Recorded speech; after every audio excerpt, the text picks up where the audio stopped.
ನಮಃ. ಸಮಸ್ತ ಶುದ್ಧ ಬ್ರಹ್ಮ ಸ್ವರೂಪರಲ್ಲಿ ಅನಂತ ಅನಂತ ಪ್ರಣಾಮಗಳು. ಇಲ್ಲಿಯ ತನಕ ಕಲ್ಯಾಣಪ್ಪ ಗುರುಗಳು ಮತ್ತು ಇನ್ನಿತರ ಮತ್ತೆ ಬೇರೆ ಯಾರ್ಯಾರು ಮೆಲುಕು ಕಾರ್ಯಕ್ರಮ ಮಾಡ್ಕೊಂಡು ಬರ್ತಾ ಇದ್ದೀರಿ, ಎಲ್ಲ ನೋಡಿ ತುಂಬಾ ಸಂತೋಷ ಆಗ್ತಾ ಇದೆ. ನಮ್ಮ ಉದ್ದೇಶ ಈಡೇರ್ತಾ ಇದೆ.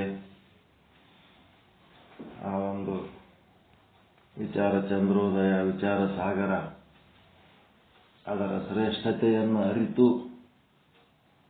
ಆ ಶ್ರೇಷ್ಠತೆಯಲ್ಲಿ ಬೆರೆತು ಶ್ರೇಷ್ಠರಾಗುವ ಜೀವಗಳು, ಬ್ರಹ್ಮರಾಗುವ ಜೀವಗಳ ಒಂದು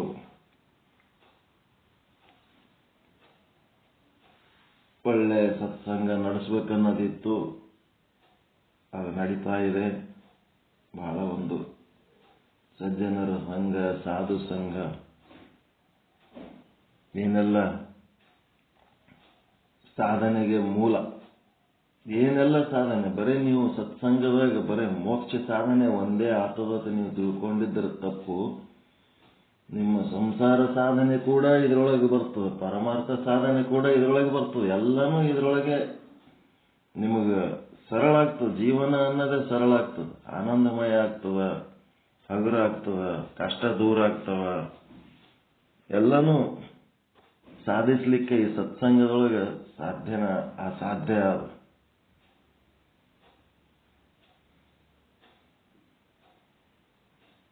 ಒಂದು ಕಡೆ ಬರ್ತದ, ಒಬ್ಬ ಬ್ರಾಹ್ಮಣ ಬ್ರಾಹ್ಮಣರ ಮನಿ ಇರ್ತದ, ಸದಾ ಪೂಜೆ ಪಾಠ, ಒಳ್ಳೆ ಸುಸಂಸ್ಕೃತ ಮನೆ. ಆದ್ರೆ ಆ ಮನೆಯೊಳಗ ಅವ್ರ ಅಣ್ಣ ಒಬ್ಬ ಇರ್ತಾನ. ಅಣ್ಣ ಎಷ್ಟು ಕ್ಯಾಟ್ ಇರ್ಬೇಕು, ಅಷ್ಟರಕ್ಕಿಂತ ಡಬಲ್ ಕ್ಯಾಟ್ ಇರ್ತಾವ. ಎಲ್ಲ ಕೆಟ್ಟ ವ್ಯಕ್ತಿ ಇರ್ತಾನ. ತಂದೆ ತಾಯಿ ಸತ್ತ ಕೂಡ್ಲೇನೆ ಅವನು ತಮ್ಮಗ ಹೊರಗೆ ಹಾಕಿಬಿಡ್ತಾನ. ತಮ್ಮಗ ಹೊರಗೆ ಹಾಕಿ ಆ ಇಡೀ ಮನಿನೇ ವೇಶ್ಯಾವಾಟಿಕೆ ಮನಿ, ಹೆಂಡ ಜೂಜು ಎಲ್ಲಾನು ಆ ಮನೆಯಾಗ ನಡೆಯಂಗ್ ಮಾಡ್ಲಿಕ್ಕೆ ಹಚ್ಚಿಬಿಡ್ತಾನ. ದೇವಸ್ಥಾನ ಒಯ್ದು ವೇಶ್ಯಾವಾಟಿಕೆ ಮನಿ ಮಾಡಿದ್ದು ಮಹಾ ಪಾಪದ ಕೆಲಸ. ಮಾಡಿದ್ಮೇಲೆ ಮುಂದೆ ಆ ದುಷ್ಟ ವ್ಯಕ್ತಿಗಳ ಸಹವಾಸ ಮಾಡೋದ್ರಿಂದ ದುಷ್ಟ ವ್ಯಕ್ತಿಗಳ ಜೊತೆಗೆ ಜಗಳ ಆಗಿ ಆ ವ್ಯಕ್ತಿಗಳಿಂದ ಅವ ಕೊಲ್ಲಲ್ಪಡ್ತಾನ. ತಂದೆ ತಾಯಿ ಸತ್ತೋಗ್ಯಾರ, ಮತ್ತು ಅವ್ರ ತಮ್ಮ ಒಬ್ಬನೇ ಅದನ. ಮತ್ತ ಏನು ಅವ್ರ ತಮ್ಮಗ ಗೊತ್ತು ನಮ್ಮ ಅಣ್ಣ ಮಹಾ ಪಾಪಿಷ್ಟ ಅಂತೇಳಿ ಅವ ಏನೆಲ್ಲ ಸತ್ತವರು ಮುಂದಿನ ಉತ್ತರಾಧಿಕಾರಿಗಳು ಏನೆಲ್ಲ ಕ್ರಿಯಾಕರ್ಮಗಳು ಮಾಡಿ ಈ ಪಂಚಭೂತಗಳ ಶರೀರದೊಳಗ ನೀರೊಳಗೆ ಸೇರ್ತದ, ಮಣ್ಣೊಳಗೆ ಸೇರ್ತದ, ಆಕಾಶದಾಗ ಸೇರ್ತದ, ಅಗ್ನಿಯೊಳಗೆ ಸೇರ್ತದ, ಗಾಳಿಯೊಳಗೆ ಸೇರೋದಕ್ಕೆ ಸಮಸ್ಯೆ ಅದ. ಈ ಒಂದು ಸತ್ತ ಮೇಲೆ ಏನು ಕ್ರಿಯಾಕರ್ಮ, ಅದೇನು ಶಾಂತಿ ಪೂಜಾ ರುದ್ರಾಭಿಷೇಕ ಮಾಡ್ತಿರಲ್ಲ, ಅಲ್ಲಿ ಗಾಳಿಯೊಳಗೆ ಸೇರಿಸುವ ಪ್ರಕ್ರಿಯೆ ಅದು ಮಹತ್ವದ್ದು, ಅತ್ಯಂತ ಮಹತ್ವದ್ದು. ಗಾಳಿಯೊಳಗೆ ಸೇರ್ಲಿಲ್ಲ ಅಂತಂದ್ರ ಆ ಸತ್ತವರ ಪ್ರಾಣವಾಯು ಹಂಗೆ ಅಡ್ಡಾಡ್ತಿರ್ತದ. ಯಾರ್ಯಾರಿಗೋ ಜೀವ ತಿನ್ಕೋತ ಅಡ್ಡಾಡ್ತಿರ್ತದ. ಗಾಳಿಯೊಳಗೆ ಸೇರಂಗೇ ಇಲ್ಲ. ಮುಂದಿನವರು ಅದಕ್ಕ ಮುಕ್ತಿ ಕೊಡಿಸ್ಲಿಲ್ಲ ಅಂತಂದ್ರ ಅದು ಹಂಗೆ ಅಡ್ಡಾಡ್ತಿರ್ತದ. ಗಾಳಿ ಶಕ ಅಂತಾರೆ, ಕೇಳಿರಿಲ್ಲ? ಗಾಳಿ ಶಕ ಅಂತ ಕೇಳಿರಿಲ್ಲ? ಗಾಳಿ ಶಕ ನಿಂತಲ್ಲೇ ಬಿದ್ದು ಬಿಡ್ತಾರ. ಸುಮ್ನೆ ಆಕ್ಸಿಡೆಂಟ್ ಆಗ್ತದ, ಸುಮ್ನೆ ಲಾಸ್ ಆಗ್ತದ, ಸುಮ್ನೆ ಏನೇನೋ ಆಗ್ತಿರ್ತಾವ. ಯಾಕೆ ಹಂಗಾಗ್ತಾವ ಅಂದ್ರ ಗಾಳಿಗಳು ಕೆಲಸ ಮಾಡ್ತಿರ್ತಾವ ಇಲ್ಲೇ ಸುತ್ತಮುತ್ತ. ಅದಕ್ಕ ಸತ್ತ ಮೇಲೆ ಅವೇನು ಅಭಿಷೇಕ ಮಾಡಿಸ್ಬೇಕು ಎಲ್ಲ ನೀಟಾಗಿ ಮಾಡಿಸಿ ಸ್ವಚ್ಛ ಮಾಡಿಸಿದ್ರೆ ಅವ್ರ ಶಕ ಮುಕ್ತ ಆಗ್ತದ. ಮುಕ್ತಿ ಬೇರೆ, ಮೋಕ್ಷ ಬೇರೆ.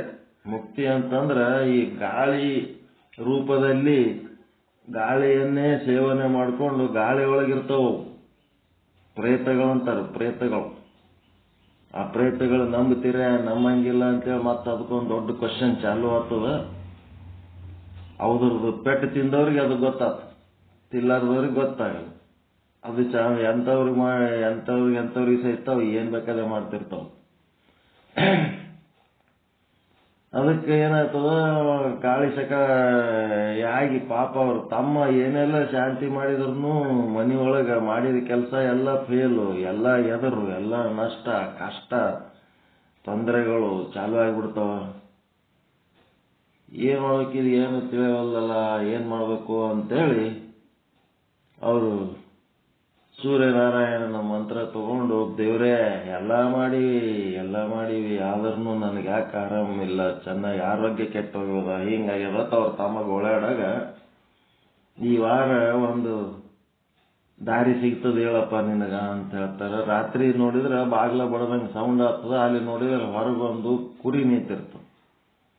ಇದು ಅಂಗಳದ ಕುರಿಯಲ್ಲಿ ಗೊತ್ತು, ಎಲ್ಲ ಗೇಟ್ ಲಾಕ್ ಮಾಡೀವಿ ಅಂತ ಅನ್ನೋದ್ರಾಗೆ ಹೆಂಡತಿನ ಕರೆದು ನೋಡೋದ್ರಾಗೆ ಅದು ಕೋಣ ಆದಂಗೆ ಆಗ್ತದೆ. ಆ ಕೋಣ ಹೋಗೋದ್ರಾಗೆ ಒಂದು ಆನೆ ಆದಂಗೆ ಆಗ್ತದೆ, ಆನೆ ಹೋಗೋದ್ರಾಗೆ ಬೆಂಕಿ ಕಂಡಂಗೆ ಕಾಣ್ತದೆ. ಇದೇನಿದು ಹಿಂಗಾಯ್ತಲ್ಲ ಅಂತ ಹೇಳಿ ಅವಾಗ ಏನು ನೀನು ಯಾರು, ಹಿಂಗ್ಯಾಕ, ಏನು ಅವತಾರ ಇದು ಅಂತಂದಾಗ ಏನಿಲ್ಲ, ನಾ ಬೇರೆ ಯಾರು ಅಲ್ಲ, ನಾನು ನಿಮ್ಮ ಅಣ್ಣನೇ ಅದೀನಿ ಅಂತ. ನಮ್ಮ ಅಣ್ಣ ನೀನಿಗೆ ಎಲ್ಲ ಪಿಂಡ ಪ್ರದಾನ ಮಾಡಿವಲ್ಲ, ಎಲ್ಲಿ ಎಲ್ಲಕ್ಕಿಂತ ದೊಡ್ಡ ಪಾಪಿಷ್ಟರಿಗೆ ಅಲ್ಲಿ ಗಯಾದಾಗ ಹೋಗಿ ಪಿಂಡ ಪ್ರದಾನ ಮಾಡಿ ಬರ್ತಾರೆ. ಸಣ್ಣ ಪುಟ್ಟ ಪಾಪಗಳು ಇಲ್ಲೇ ಮಾಡಿದ್ರೆ ನಡೀತದ, ಭಾರಿ ದೊಡ್ಡ ಪಾಪಿಷ್ಟರು ಹೋದಾರ ಅಂತ ಗೊತ್ತಾಯ್ತು ಅವ್ರ ಮನೆಯೊಳಗ ಅಂತಂದ್ರ ಇವನಿಗೆ ಇಲ್ಲಿ ಪಿಂಡ ಪ್ರದಾನ ಮಾಡಿದ್ರೆ ಇದು ಪ್ರೇತ ಹೋಗಂಗಿಲ್ಲ ಅಂತೇಳಿ ಗಯಾದಾಗ ಹೋಗಿ ಪಿಂಡ ಪ್ರದಾನ ಮಾಡಿ ಬಂದಿನಲ್ಲಪ್ಪ, ಮತ್ತ್ಯಾಕೆ ನೀ ನಮ್ಮ ಮನೆಯಾಗ ಸುತ್ತಲಕತ್ತಿದಿ, ಯಾಕೆ ಕಾಡ್ಲಕತ್ತಿದಿ ಅಂತ ಹೇಳಿದ್ರೆ ಅವ್ರ ಅಣ್ಣ ಹೇಳ್ತಾನ, ಇಲ್ಲ ಗಯಾದಾಗ ಹೋಗಿ ನೀ 100 ಪಿಂಡ ಪ್ರದಾನ ಮಾಡಿದ್ರು ನಂದು ಗಾಳಿ ಶಕ ಹೋಗಂಗಿಲ್ಲ, ಅದಕ್ಕಿಂತ ದೊಡ್ಡ ಪಾಪ ಅದ ನಂದು ಅಂತ. ಏನನ್ನ ಇನ್ನು ಪಾಪ, ಆ ಪಾಪ ಬಗೆಹರಿಬೇಕಾದ್ರೆ ಏನ್ ಮಾಡಬೇಕು ಅಂತಂದಾಗ ಮತ್ತೆ ದೇವರಿಗೆ ಕುರಿದು ತಪಸ್ಸು ಮಾಡಿದಾಗ ದೇವರೊಂದು ಉತ್ತರ ಕೊಡ್ತಾನ. ಏನಂತಂದ್ರ ಭಾಗವತ ಅಂತೇಳಿ ಕಥೆ ಅದಪ್ಪ, ಆ ಪುರಾಣ ಹಚ್ಚು ಮನ್ಯಾಗ, ನಿನಗೆ ಬೇಕಾದಂಗೆ ಬರ್ತದ, ನೀನೇ ಪುರಾಣ ಹೇಳ, ನೀನೇ ಬ್ರಾಹ್ಮಣದೇ ಹೇಳಕ್ ಬರ್ತದ ಅಂತೇಳಿ ಬಂದು ಬಳಗ ಎಲ್ಲರಿಗೆ ಕರೆಸಿ ಭಾಗವತ ಪುರಾಣ ಹಚ್ತಾರ. ಪುರಾಣ ಹಚ್ಚೋದೇ ಸತ್ಸಂಗನೇ, ಅದು ಜ್ಞಾನದ್ದೇ ಅದು ಕೆಲಸ. ಜ್ಞಾನ ಸತ್ಸಂಗ ಮೋಕ್ಷ ಸಾಧನ ಬುಕ್ ಅದು. ಭಾಗವತ ಅದೇನು ಸಾಧಾರಣ ಬುಕ್ ಅಲ್ಲ. ಪ್ರೇತಗಳು ಇದ್ರ ಬಿಟ್ಟು ಹೋಗ್ತಾವ. ಯಾರು ಭಾಗವತ ಕೇಳ್ತಾರ ಅವರು ಪ್ರೇತಗಳು ಆಗಂಗಿಲ್ಲ. ಮತ್ತೆ ಮೋಕ್ಷ ಸಾಧನ ಜ್ಞಾನ ಸಾಧನ ಎಲ್ಲ ಅದ ಅದ್ರೊಳಗೆ, ಭಾಗವತದೊಳಗೆ. ಆಯ್ತಂತೇಳಿ ಎಲ್ಲರಿಗೆ ಕರೆಸ್ತಾರ. ಕರೆಸಿದಾಗ ಅದು ಸತ್ತದ್ದು ಪ್ರೇತ ಬಂದು ಅವ್ರ ಮನೆಯೊಳಗೆ ಒಂದು ಬಿದಿರು ಬಂಬು ಇರ್ತದ, ಆ ಬಂಬುದಾಗ ಬಂದು ಕುಂದಿರ್ತದ. ಕುಂತು ಎಲ್ಲ ಕೇಳ್ತದ, ಅದನ್ನು ಕೇಳ್ತಾರ, ಎಲ್ಲರೂ ಕೇಳ್ತಾರ. ಪುರಾಣ ಮುಗಿದ ಕೂಡ್ಲೇನೆ ಆ ಬಂಬು ಠಾಪ್ ಬತ್ ಸೌಂಡ್ ಆಗ್ತದ. 7 ಗಣಕಿ ಇರ್ತಾವ ಅದಕ್ಕೆ. 7 ಗಣಕಿ ಒಳಗ ಒಂದು ಗಣಕಿ ಬಿದಿರಿನ ಬಂಬುದು ಇವು ಇರ್ತಾವಲ್ರಿ ಗಂಟುಗಳು 1 2 3 4 ಒಂದು ಗಂಟೆ ಠಾಪ್ ಬತ್ ಸೌಂಡ್ ಆಗ್ತದ.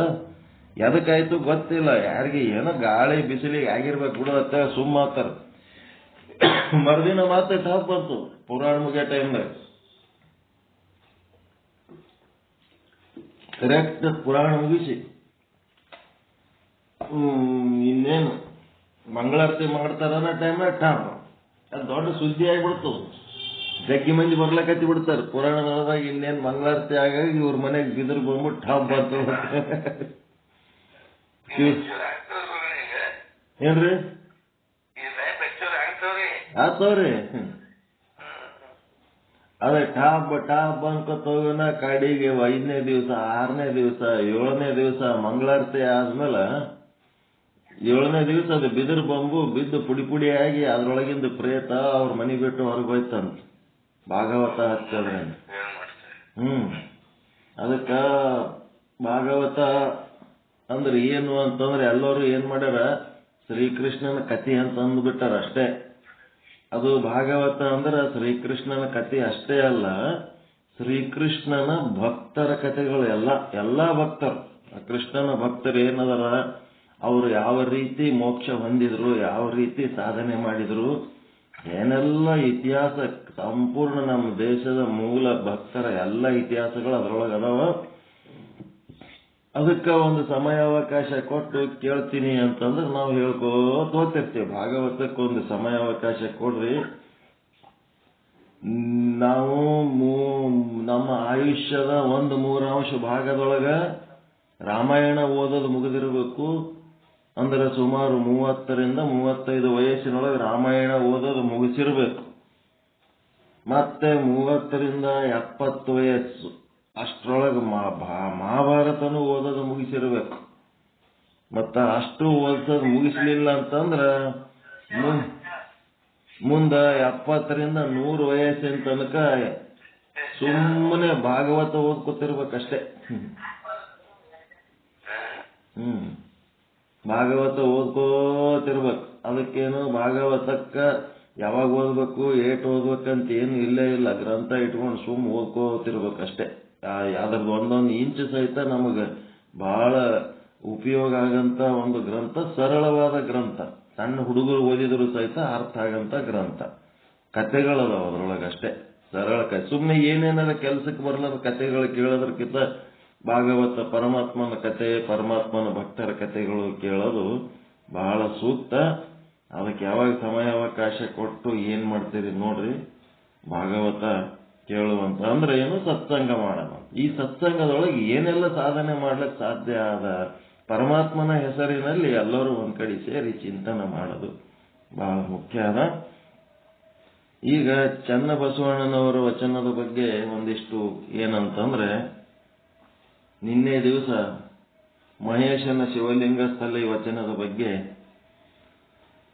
ನಾವು 3ನೇ ವಚನ ವಿಶ್ಲೇಷಣೆ ಮಾಡ್ತಾ ಇದ್ದೆವು. ಇದು ವಚನ ಏನದ ಅಂದ್ರೆ 3-4 ಪೇಜ್ ದೊಡ್ಡ ವಚನ ಅದ ಇದು. ಅದಕ್ಕೆ ನಾವೇನ್ ಮಾಡಿವಿ, ನಿನ್ನೆ ಓಂ ಅನ್ನೋದು ಪರಮ ಮೂಲ ಅಕ್ಷರ,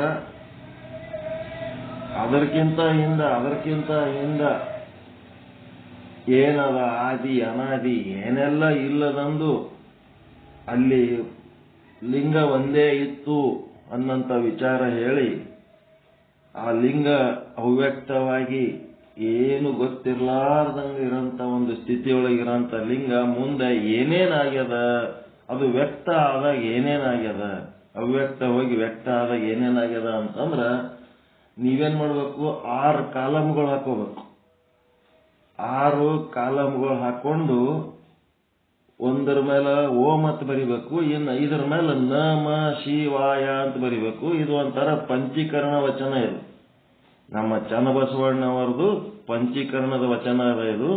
ನ ಅಂದ್ರೆ ಅದಕ್ಕ ಏನು, ನ ಅದ ಹೆಸರು ಅಕ್ಷರಲಿಂತ ಏನು ವ್ಯಕ್ತ ಆಗ್ಯದ, ಮ ಲಿಂತ ಏನು ವ್ಯಕ್ತ ಆಗ್ಯದ, ಶಿ ಲಿಂತ ಏನು ವ್ಯಕ್ತ ಆಗ್ಯದ ಅನ್ನೋದು ಹೇಳ್ಕೊತ ಹೋಗ್ತಾರ. ಅದಕ್ಕೆ ನೀವು ಪೆನ್ನು ಕಾಪಿ ತಗೊಂಡು 6 ಕಾಲಮ್ಗಳು ಹಾಕೊಂಡು ಒಂದರ ಮೇಲೆ ಓಂ ಅಂತ ಬರೀರಿ. ಅದು ಓಂ ಅಂದ್ರೆ ಏನು, ಅದ್ರ ಕೆಳಗೆ ಏನಿಲ್ಲ, ಲಿಂಗ ಅಂತ ಬರ್ಕೊಳ್ಳೋದು ಅಷ್ಟೇ. ಪರಮ ಮೂಲ ಇಷ್ಟಲಿಂಗಾರೇ ಬರೀರಿ, ಪ್ರಾಣಲಿಂಗಾರೇ ಬರೀರಿ, ಭಾವಲಿಂಗಾರೇ ಬರೀರಿ, ಮಹಾಲಿಂಗಾರೇ ಬರೀರಿ, ಒಟ್ಟು ಲಿಂಗ ಅಂತ ಬರೆದ್ರೆ ಸಾಕು. ಬ್ರಹ್ಮ ಶಿವ, ಶಿವ ಲಿಂಗ ಬ್ರಹ್ಮ ಏನಾರ ಬರೀರಿ. ಓಂ ಅಂದ್ರೆ ಅದು ಮೂಲ ವಸ್ತು. ಆ ಮೂಲ ವಸ್ತುನೇ ಮುಂದೆ 5 ವಸ್ತುಗಳಾಗ್ಯದ. ಏನೇನಾಗ್ಯದ ಅನ್ನೋದು ಈ ವಚನದಾಗ ಬರ್ದಾರ, ಅದ್ರೊಳಗೆ ಬರ್ಕೋತ ಹೋಗ್ಬೇಕು. ಓಂ ಅನ್ನೋದ್ರಾಗ ನಾ ಏನು ಹೇಳಂಗಿಲ್ಲ, ಇಲ್ಲಿ ನದ ಬಗ್ಗೆ ಹೇಳ್ತಾರ. ಓಂ ಅಂತಂದ್ರೆ ನಿಮಗೆ ಗೊತ್ತಾಯ್ತು, ಪರಮ ಮೂಲ ವಸ್ತು ಶುದ್ಧ ಬ್ರಹ್ಮ ಅಂತ ಗೊತ್ತಾಯ್ತು. ಇಲ್ಲಿ ನ ಮ ಶಿವಾಯ ಅಂತಂದ್ರೆ ಏನು ಅಂದ್ರೆ, ನ ಎಂಬ ಅಕ್ಷರವೇ ದೇವರ ಚರಣ. ಕಾಲಮ್ ಹಾಕೋರಿ, ಮೊದಲು ಕಾಲಮ್ ಹಾಕೊಂಡ್ಮೇಲೆ ಹೇಳ್ರಿ ಅಂತಂದಾಗ ಹೇಳಕ್ ಚಾಲು ಮಾಡ್ತೇನೆ. 1-2 ಸಾಲ ಇವತ್ತು ಓದಾము, ಮುಂದಿಂದ ಈ 2 ಸಾಲ ಮತ್ ನಾಳೆ ಓದಾಮ. ದೊಡ್ಡ ವಚನ ಅದ ಇದು. ಯಾಕಂದ್ರೆ ಬೇರೆ ವಿಷಯನೂ ಹೇಳೋದಿರ್ತದಲ್ಲ. 6 ಕಾಲಮ್ ಹಾಕೊಂಡ್ರಿ. ಕಾಲಮ್ ಅಂತಂದ್ರೆ ಕಂಬ ಉದ್ದ. ಓಂ ಕಾಲಮ್ ಅದು ನೀವು ಒಂದ್ರ ಕೆಳಗೆ ಒಂದು ಬರೋದು, ಅದು ಚರಣಗಳಂತಾರ. ಅದಕ್ಕೆ ಕಾಲಮ್ಗಳು ಈ ಸ್ಕೇಲ್ ಇಟ್ಟು ಹೊಡಿತಿರಲ್ಲ ಗೆರೆ ಉದ್ದ. ಓಂ ನಮ ಶಿವಾಯ.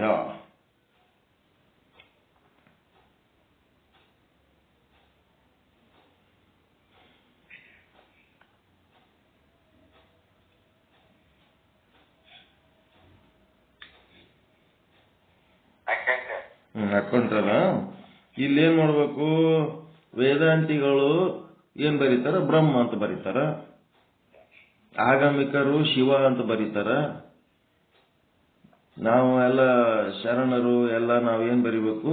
ಲಿಂಗ ಅಂತ ಬರಿಬೇಕು. ಇದೇನಂತಂದ್ರ ದ್ರಾವಿಡ ಪದ್ಧತಿ. ಇದು ಆರ್ಯ ಪದ್ಧತಿ ಒಳಗೆ ಅವರು ನಾರಾಯಣ ಅಂತ ಬರೀತಾರ. ಅವ್ರು ನಾರಾಯಣ ಅನ್ನೋದು ಇವ್ರು ಬಲವಾಗಿ ವಿರೋಧಿಸ್ತಾರೆ ಶರಣರು. ನಾರಾಯಣ ಇಲ್ಲ, ಗಿರಾಯಣ ಇಲ್ಲ, ನಡೆ ಕಡೆ ಲಿಂಗ ಒಂದೇ ಅಂತಾರೆ ಇವ್ರು. ಅದಕ್ಕೆ ಲಿಂಗ ಅಂತ ಬರೀರಿ. ಯಾಕಂದ್ರೆ ನಮ್ಮ ಸಂಸ್ಕೃತಿ ಒಳಗೆ ನಮಗದು ನಾರಾಯಣ ಅನ್ನೋದು ಪ್ರಾಕ್ಟೀಸ್ನಾಗ ಇಲ್ಲ. ನಾರಾಯಣ ಅಂದ್ರೇನು, ಯಾವ ಹೆಸರು ಅಂದ್ರೇನು ಎಲ್ಲ ಅವನಿಗೆ, ಯಾವುದು ವಿರೋಧ ಅಲ್ಲದು. ನಮಗೇನದ ಲಿಂಗ ಅಂದ್ರೆ ಸರಳವಾಗಿ ಅರ್ಥ ಆಗ್ತದೆ. ಶುದ್ಧ ಬ್ರಹ್ಮ ಅನ್ನೋದು ಈ ವಿಚಾರ ಸಾಗರ ಬಂದ ಮೇಲೆ ಕಲ್ತೀರಿ ಅಷ್ಟೇ. ಲಿಂಗ, ಶಿವ, ಆತ್ಮ ಅಂದದ್ದು. ನೆಕ್ಸ್ಟ್ ಏನದ? ನಮ ಶಿವಾಯ. ನದ್ ಮುಂದೆ ಏನ್ ಬರಿಬೇಕು? ನದ್ ಕೆಳಗ ಚರಣ. ನ ಎಂಬ ಅಕ್ಷರ ದೇವರ ಚರಣ. ನಿಮ್ ಚರಣ ಅಲ್ಲ, ನಿಮ್ ದೇವರ ಕಾಲೇ ನಿಮಗೆ ದೇವರು ಕೊಟ್ಟನು. ನ ಎಂಬ ಅಕ್ಷರವೇ ಚರಣ.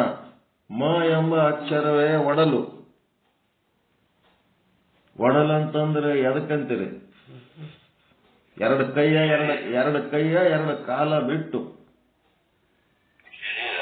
ಶರೀರ. ಮ ಅಂದ್ರೆ ಒಡಲು. ನ ಮ ಅಂದ್ರೆ ಒಡಲು. ಮತ್ತೆ ಶಿ ಎಂಬ ಅಕ್ಷರವೇ ಹಸ್ತ. ಶಿ ಅಂದ್ರೆ ಹಸ್ತ. ವಾ ಎಂಬ ಅಕ್ಷರವೇ ನೇತ್ರ.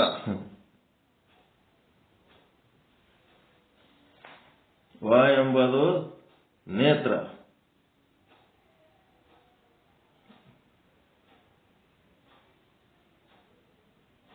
ವ ಎಂಬ ಅಕ್ಷರವೇ ನೇತ್ರ. ಮತ್ತೆ ಅಲ್ಲೇನು ಏದ ಬಗ್ಗೆ ಇದ್ರಾಗ ಏನು ಬರ್ದಿಲ್ಲ ಅವರು. ಮತ್ತೆ ನಕ್ ಬರ್ಬೇಕು. ನ ಎಂಬ ಅಕ್ಷರವೇ ದಯೆ. ಚರಣ ಅಂತ ಬರೀದಿರಲ್ಲ, ಅವ್ರ ತೆಳಗೆ ದಯೆ ಬರೀರಿ. ನ ತೆಳಗ ಚರಣ ಬರೆದಿದ್ರಿ, ಅದ್ರ ತೆಳಗೆ ಮತ್ತೆ ದಯೆ ಅಂತ ಬರೀರಿ. ದೇವರ ದಯೆ, ಎಲ್ಲ ದೇವರು. ಮ ಅನ್ನೋ ಅಕ್ಷರವೇ ಶಾಂತಿ.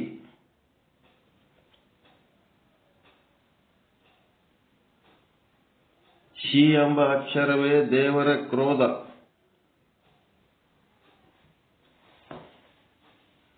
ಶಿ ಎಂಬ ಅಕ್ಷರವೇ ದೇವರ ಕ್ರೋಧ. ವ ಎಂಬ ಅಕ್ಷರವೇ ದೇವರ ಮನಸ್ಸು. ಎಲ್ಲ ಬ್ರಹ್ಮನಿಂದ ಆಗಿದ್ದಿದು. ದೇವರ ಅಂತ ಬರೀಲಕತ್ತಾರವ್ರು. ಯ ಎಂಬ ಅಕ್ಷರವೇ ದೇವರ ಶಬ್ದ.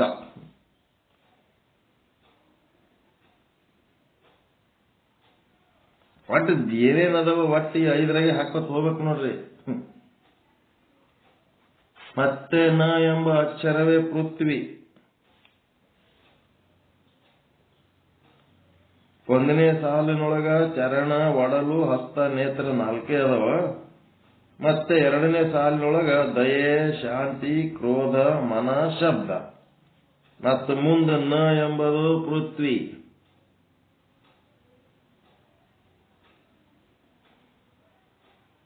ಮ ಎಂಬುದು ಅಪ್ಪು. ಇದು ಏನು ಈಜಿದಾಗ ತುಂಬುತ್ತೇವೆ. ಮ ಎಂಬುದು ಅಪ್ಪು. ಶಿ ಎಂಬುದು ಅಗ್ನಿ. ವ ಎಂಬುದು ವಾಯು.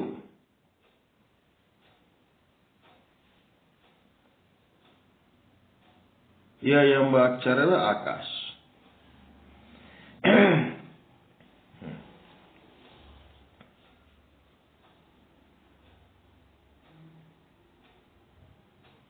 ಮತ್ತೆ ನಾ ಎಂಬ ಅಕ್ಷರವೇ ಬ್ರಹ್ಮ.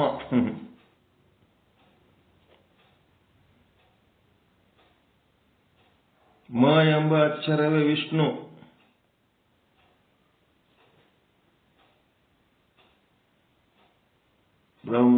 ಮ ಎಂಬ ಅಕ್ಷರ ವಿಷ್ಣು, ಶಿ ಎಂಬ ಅಕ್ಷರವೇ ರುದ್ರ. ಬ್ರಹ್ಮ, ವಿಷ್ಣು, ರುದ್ರ. ವ ಎಂಬ ಅಕ್ಷರವೇ ಶಕ್ತಿ. ಯ ಎಂಬ ಅಕ್ಷರವೇ ಲಿಂಗ ಅಂತ.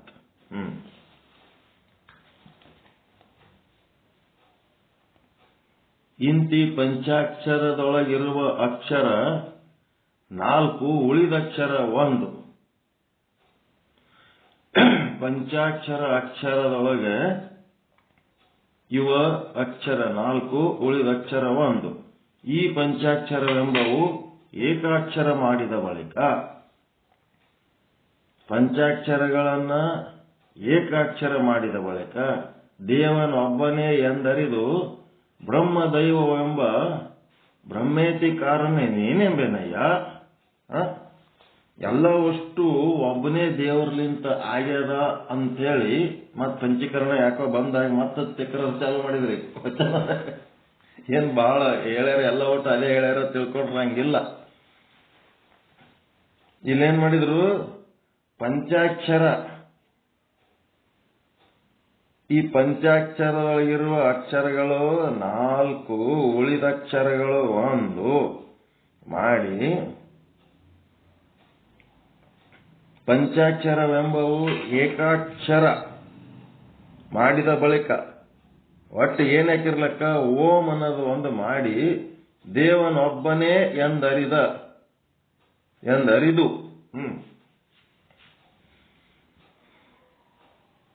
ಅವ್ ಏನ್ ಮಾಡ್ತೀರಿ, 3 ಅಕ್ಷರ 4 ಅಕ್ಷರ ಮಾಡಿದ್ದು ಹೆಂಗ್ ಮಾಡ್ತೀರಿ ಅಂದ್ರ, ಓಂ ನಮ ಶಿವಾಯ ಅನ್ಲಕ್ ಬಹಳ ಆಗ್ತದ ಅಂದ್ರ ನಮ ಶಿವಾಯ ಅನ್ರಿ, ಅಥವಾ ಬರೇ ಶಿವ ಅನ್ರಿ.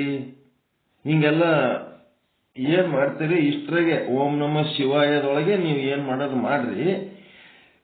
ಒಂದೇ ದೈವ ಒಂದೇ ಮಂತ್ರ, ಅದ್ರಾಗೆ ನೀವು ಹೆಚ್ಚು ಕಡಿಮೆ ಮಾಡಿ ಏನಾರೇ ಮಾಡ್ರಿ. ಆದರೆ ಬ್ರಹ್ಮ ದೈವವೆಂಬ ಬ್ರಹ್ಮೇತಿ ಕಾರಣ ನೀನೆಂಬನಯ್ಯ. ಯಾವ ಬ್ರಹ್ಮ? ಅಷ್ಟ್ರಾಗೆ ನೀವ್ ಏನ್ ಮಾಡೋದು ಮಾಡ್ರಿ. 3, 4, 5 ಅಕ್ಷರ ಏನಂತೀರ ಅನ್ರಿ, 6 ಅಕ್ಷರ ಅನ್ರಿ. ಒಟ್ಟ ಓಂ ನಮ ಶಿವಾಯ ಮಂತ್ರ ಬಿಟ್ಟು ಮತ್ತೊಂದು ಆ ಕಡೆ ಈ ಕಡೆ ಅಳ್ಳಾಡ್ಬೇಡ್ರಿ ಅಂತ ಅವ್ರು ಫಿಕ್ಸ್ ಮಾಡ್ಲಕತ್ತಾರ, ನಿಷ್ಠೆ ಬೆಳೆಸ್ಲಕತ್ತಾರ. ಇದನ್ನೇ ಒಂದೇ ಒಂದು ದೈವ ಅದ, ಆ ದೈವಕ್ಕೆ ಒಂದೇ ಒಂದು ಹೆಸರು ಓಂಕಾರ, ಓಂ ಅಂತೇಳಿ. ಆ ದೇವರ ಲೀಲೆನೇ ಇದು ನಮ ಶಿವಾಯ. ಈ ರೀತಿ ಇದ್ದಾಗ ಇದನ್ನ ಅರಿತ ಬಳಿಕ ಬ್ರಹ್ಮನೊಬ್ಬ ದೈವ ಅದನೆನ್ನುವ ಬ್ರಹ್ಮೇತಿ ಕಾರಣನ್ನು ಏನೆಂಬನಯ್ಯ. ಅವ ಸೃಷ್ಟಿಕರ್ತ ಬ್ರಹ್ಮ, ಚತುರ್ಮುಖ ಬ್ರಹ್ಮನ ಬಗ್ಗೆ ಹೇಳಕತ್ತಾರ. ನೆಕ್ಸ್ಟ್, ವಿಷ್ಣು ದೈವವೆಂಬ ವಿಚಾರಹೀನರನ್ನ ಏನೆಂಬೆನಯ್ಯ. ಆ ಒಂದೇ ಒಂದು ದೇವ್ರ ಅಂತಂದ ಮೇಲೆ ಇನ್ನು ಉಳಿದ್ ಬ್ಯಾರೆ ಬೇರೆ ದೇವ್ರುಗಳ ಕಲ್ಪನೆ ಮಾಡಿ ತಲೆ ಮೇಲೆ ಹೊರಸ್ಲಕತ್ತಾರಲ್ಲ, ಇವರಿಗೆಲ್ಲ ಏನ್ ಅನ್ಬೇಕು. ಅಶ್ವಿನಿ, ಭರಣಿ, ಕೃತಿಕಾ ಮೊದಲಾದ 27 ನಕ್ಷತ್ರಗಳೊಳಗೆ ಮೂಲ ನಕ್ಷತ್ರದಲ್ಲಿ ಹುಟ್ಟಿದವನಾಗಿ ಮೂಲನೆಂಬ ಹೆಸರಾಯಿತು.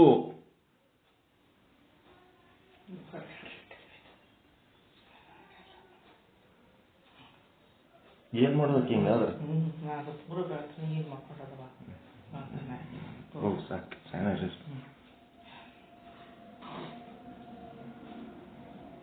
ಈಗ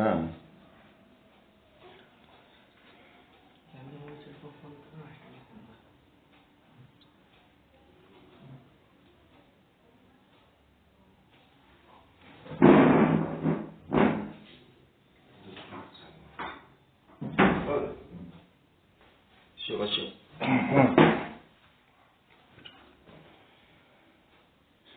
ಏನಾಯ್ತು?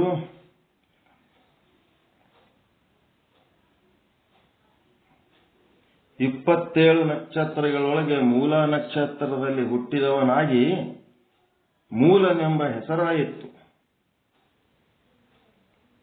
ಮೂಲ ಏನಂತಿರಲ್ರಿ, ಮೂಲ ನಕ್ಷತ್ರದಾಗ ಮೂಲ ಏನಂತಿರಲ್ಲ. ಮೂಲ ಏನಂದ್ರೆ ಇದೆ, ಮೂಲನೆಂಬ ಹೆಸರಾಯಿತು. ದೇವರ ಸೇವೆ ಕಾರ್ಯಕ್ಕೆ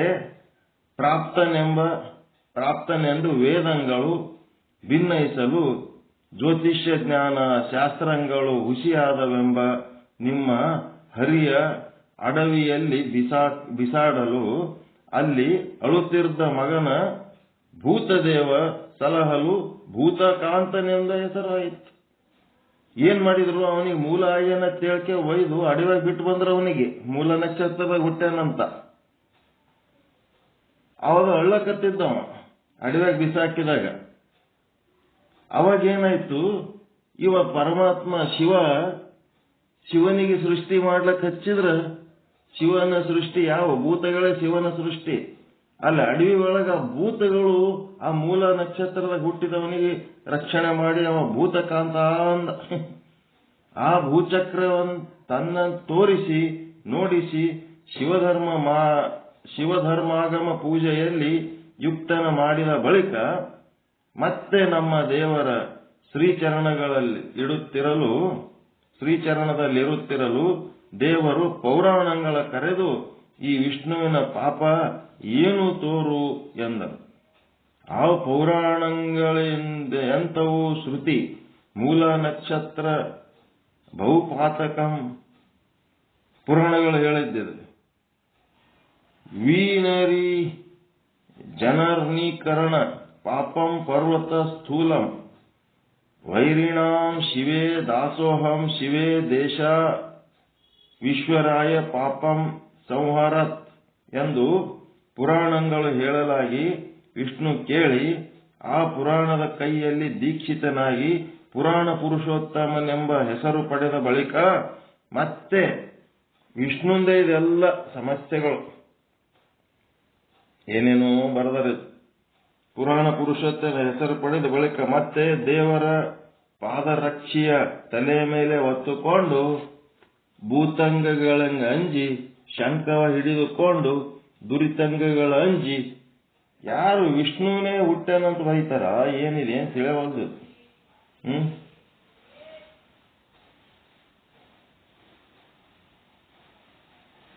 ಖುಷಿಯಾಗಿ ಹರಿಯ ಅಡವಿಯಲ್ಲಿ ಬಿಸಾಡಲು ಅವ ವಿಷ್ಣುವನ್ನೇ ಹರಿಯ ಅಡವಿಯಲ್ಲಿ ಬಿಸಾಡಲು ನಾಮವನ್ನಿಟ್ಟುಕೊಂಡು ಪ್ರಳಯಕ್ಕಂಜಿ ವೇಷವ ಧರಿಸಿಕೊಂಡು ರಾಕ್ಷಸರಿಗಂಜಿ ಚಕ್ರವ ಪಿಡಿದುಕೊಂಡು ಅದಲ್ಲದೆ ಇತ್ತ ಶಿವನ ದಾಸನೆಂದು ದಾಸೋಧಾರಿಯಾಗಿ ಕಸಪರಿಕೆಯಂ ಪಿಡಿದು ಅಂಗಳಗೂಡಿಸಿ ಬಾಗಿಲಿಯಂ ಕಾಯ್ದು ನೀರಂ ಹೊತ್ತು ಪುಕ್ಕಳಿಯಂ ತೊಳೆದು ಲಕ್ಷ ವರ್ಷ ಶಿವಭಕ್ತಿಯ ಮಾಡಿ ಮತ್ತೆ ಪಡೆದನು ಗರುಡ ವಾಹನವನು ಸತಿ ಮಹಾಲಕ್ಷ್ಮಿಯನು ಕ್ಷೀರವಾರಿದಿಯನು. ಏನೋ ಇದು ವಿಷ್ಣುಂದೇ ಇತಿಹಾಸದಲ್ಲಿ ವಿಷ್ಣುನ ಬಗ್ಗೆ ಏನೋ ಬರ್ದಾರ. ವಿಷ್ಣು ದೈವವೆಂಬ ವಿಚಾರ ಏನು ವಿಷ್ಣುಗೆ ದೇವ್ರಂತೀರಿ, ಅವನೇ ಮೂಲ ನಕ್ಷತ್ರದಾಗ ಹುಟ್ಟಿದವದನ, ಅವನಿಗೆ ಹಿಂಗೆಲ್ಲ ಏನೇನೋ ಆಗ್ಯಾವಂತ ಅವನ ಘಟನೆಗಳು ಬರ್ದಾರ. ಇವ್ರು ಪೌರಾಣಿಕ ಘಟನೆಗಳು ಬರೆದು ಇಂತಿ ಜಯಮಂ ಪಡೆದು ದೇವರ ಎಡದ ಗರ್ದುಗೆಯಲ್ಲೋಲೈಸಿರ್ಪವನ ದೇವರೆಂದು ನೀವೆಂತೆಂದಿಂಬಿರಯ್ಯ. ವಚನ ಶುದ್ಧ ಭಾವ ಶುದ್ಧದಲ್ಲಿ ಭಕ್ತಿಯುಳ್ಳವರಾಗಿ ಇವ್ರು ಏನ್ ಮಾಡ್ತಾರಂತಂದ್ರ ವಿಷ್ಣು ನಿಂದೆ ಮಾಡ್ತಾರ. ಯಾಕೆ ಮಾಡ್ಲಕತ್ತಾರ ಇಲ್ಲಿ ವಿಷ್ಣು ನಿಂದೆ? ವಿಷ್ಣುವಿನ ಬಗ್ಗೆ ಏನೇನೋ ಯಾವ ನಕ್ಷತ್ರ ಹುಟ್ಟನ ಅಲ್ಲಿ ಅಡಿವಾಗಿ ಹೋಗಿದ್ರು, ಪುರಾಣದಾಗ ದೀಕ್ಷಿತನಾದ, ಭೂತಗಳಿಂದ ರಕ್ಷಿತನಾದ, ಏನೆಲ್ಲ ಬರ್ದಾರ. ಇದು ವಿಷ್ಣು ನಿಂದೆ ಬರ್ದಾರ. ಇದು ಯಾರದ ಟೆಕ್ನಿಕ್ ಅಂತಂದ್ರ ವ್ಯಾಸ ಮಹರ್ಷಿಗಳ ಟೆಕ್ನಿಕ್ ಇದು. ಆ ವಿಷ್ಣು ನಿಂದೆ ಭಾಗ ತಗೊಂಡು ನಾವು ವಿಷ್ಣುವಿನ ನಿಂದೆ ಮಾಡೋದು ಬೇಕಾಗಿಲ್ಲ. ಇಲ್ಲಿ ಏನ್ ಹೇಳ್ತಾರ, ವಚನ ಶುದ್ಧ ಭಾವದಲ್ಲಿ ಭಕ್ತಿಯುಳ್ಳವರಾಗಿ ನೀವು ಹೊತ್ತಿರ್ದ ವೇದದಲ್ಲಿ ಓದಿ ತಿಳಿದು ನೋಡಿರಿ. ತಂದೆ ತಾಯಿ ಇಂದ್ರಿಯದಲ್ಲಿ ಬಂದವರು ದೇವರೇ. ತಂದೆ ತಾಯಿ ಹೊಟ್ಟೆಗೆ ಹುಟ್ಟಿದವರು ದೇವರೇನು? ಸಂದೇಹದ ಭ್ರಮೆಯಲ್ಲಿ ಸಿಲುಕಿದವರು ದೇವರೇ. ಶುಕ್ಲ ಶೋಣಿತದಲ್ಲಿ ಬೆಳೆದವರು ದೇವರೇ. ಇವರೆಲ್ಲ ಹೆಂಗ್ ದೇವರಾಗ್ತಾರ?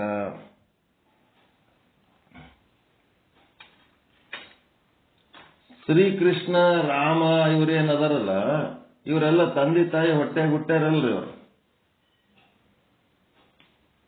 ಅಯ್ಯೋ ನಿಜರ ಅಲ್ಲ, ಹೌದಿಲ್ಲ ಇವರು?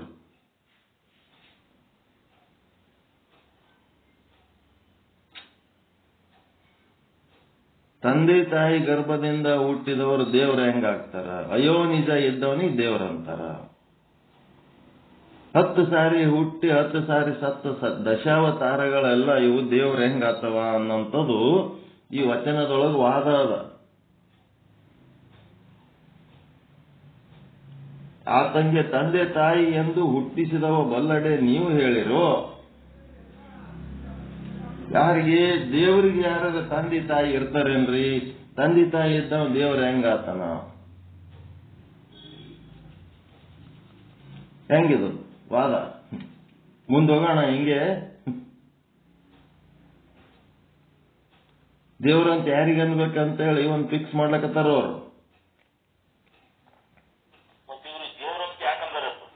ಏನ್ರಿ? ಅದೇ ಮತ್ತು ಶ್ರೇಷ್ಠ ಜೀವರು ಅಷ್ಟೇ ಅವರು. ಜೀವರುಗಳಲ್ಲೇ ಶ್ರೇಷ್ಠ ಜೀವರು. ಏನ್ರಿ?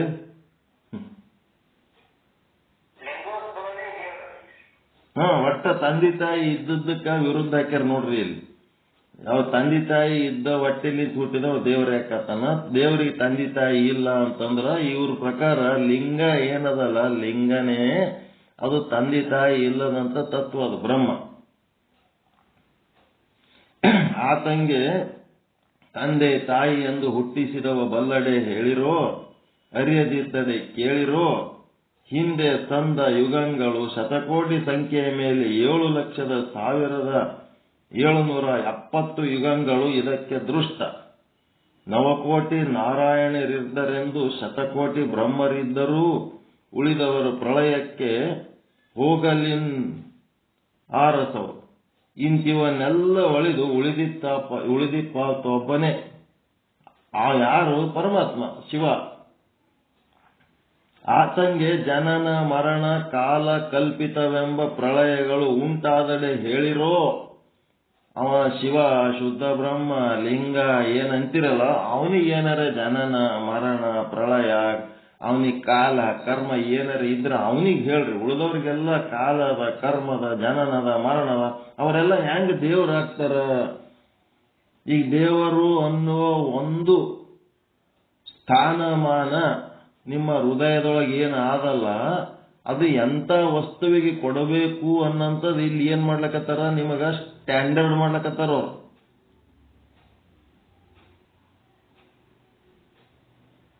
ಹೆಂಗ್ ಮಾಡ್ತೀರಿ?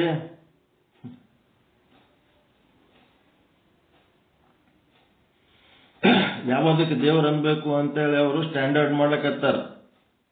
ಎಲ್ಲವೂ ಅಳಿಬೇಕಿವು. ಹುಟ್ಟವು, ಸಾಯವು, ಹಡದವು, ಅವು ಏನೇನದವ ಎಲ್ಲ ಓಸು ಮೈನಸ್ ಮಾಡ್ಬೇಕು. ಮೈನಸ್ ಮಾಡಿ ಹುಟ್ಟಲಾರ್ದು, ಸಾಯಲಾರ್ದು, ಹಡಿಲಾರ್ದು ಏನ್ ಆದಲ್ಲ ಅಂಥದನ್ನ ತಗೋಬೇಕು ನೀವು. ಅಂಥವನಿಗೆ ಕಾಲ ಇಲ್ಲ, ಕರ್ಮ ಇಲ್ಲ, ಪ್ರಳಯ ಇಲ್ಲ, ಹಿಂಗೆಲ್ಲ ಹುಟ್ಟು ಇಲ್ಲ, ಸಾವು ಇಲ್ಲ. ಅಂಥವನಿಗೆ ಹಿಡ್ಕೊಂಡು ಆತಂಗೆ ಜನನ ಮರಣ ಕಾಲ ಕಲ್ಪಿತವೆಂಬ ಪ್ರಳಯಗಳು ಉಂಟಾದಡೆ ಹೇಳಿರೋ. ಅಧಮ ಚಾಂಡಾಲ ಹಿಂಗೆಲ್ಲ ಬರೆದು ಇದು ಕಾರಣ ಆ ನಿಜ ನಿತ್ಯಂಗೆ ನಮೋ ನಮೋ ಎಂಬೆನಯ್ಯ ಕೂಡಲ ಚನ್ನ ಸಂಗಮ ದೇವ ಅಂತಂದ್ರು. ಎಲ್ಲ ಬೈದ್ಬಿಟ್ಟರು. ಆ ಪರಮಾತ್ಮನನ್ನ ಹೊರತುಪಡಿಸಿ ಇನ್ನೊಬ್ಬನ ನೀವು ದೇವರು ಅಂದ್ರಿ ಅಂತಂದ್ರ ಬೈತಾರವ್ರು. ಏನಂತ? ಅವತಾರಿ ಪುರುಷರು ಅಂತ. ದಶಾವತಾರಗಳಂತಂದ್ರ ಮನುಷ್ಯರದ್ರಾಗೆ ಒಂದ್ ಸ್ವಲ್ಪ ಶ್ರೇಷ್ಠ ಜೀವಿಗಳು ಅಂತ, ಇನ್ನೊಬ್ಬರಿಗೆ ಹೆಚ್ಚು ಆದರ್ಶ ಆಗಿ ಹೋದವರು. ಇದಕ್ಕಿಂತ ಹೆಚ್ಚಿನ ಸ್ಥಾನಮಾನ ಈ ವಚನ ಸಾಹಿತ್ಯದ ಕೊಡ್ಲಕ್ಕಾಗಂಗಿಲ್ಲ.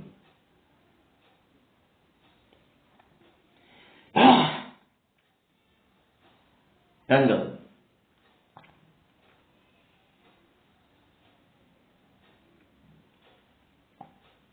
ಏನಂದ್ರ ನಿಷ್ಠೆ, ದೈವ ನಿಷ್ಠೆ ಅನ್ನೋದು. ಎದಕ್ಕೆ ದೇವರು ಅನ್ಬೇಕು, ದೇವರಂತ ಎದಕ್ಕೆ ಅನ್ನಬೇಕು, ಆ ದೇವರಿಗೆ ಎಂತ ಸ್ಥಾನಮಾನ ಕೊಡಬೇಕು, ಎದಕ್ಕೆ ದೇವರು ಅನ್ನಬಾರದು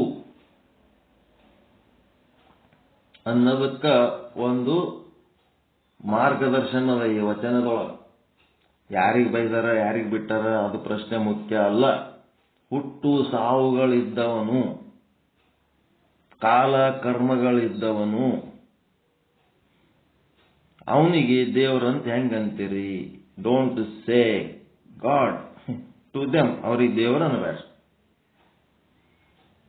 ಮಹಾಪುರುಷರನ್ರಿ, ಸತ್ಪುರುಷರನ್ರಿ, ಮತ್ತೇನಂತೀರಿ? ಮಹಾತ್ಮರನ್ರಿ. ದೇವ್ರು ಅಂದ್ರೆ ಒಬ್ಬನೇ, ಅವನು ಬಿಟ್ರೆ ಮತ್ತೊಂದು ದೇವರಿಲ್ಲ. ಒಪ್ಪುಗಳಂತ ಮಾತದ ಏನು ವಿರುದ್ಧ ಮಾಡಂತ ಮಾತವ? ಎಲ್ಲ ಹೊಸಕ ದೇವ್ರ ಅನ್ಕೋತ್ ಕೂತ್ರ ಆ ದೇವರು ಇನ್ನು ಎಲ್ಲಿಗೆ ಒಯ್ದಿಡ್ತೀರಿ ಅಂತ ಕೇಳ್ತಾರ ಅವ್ರು.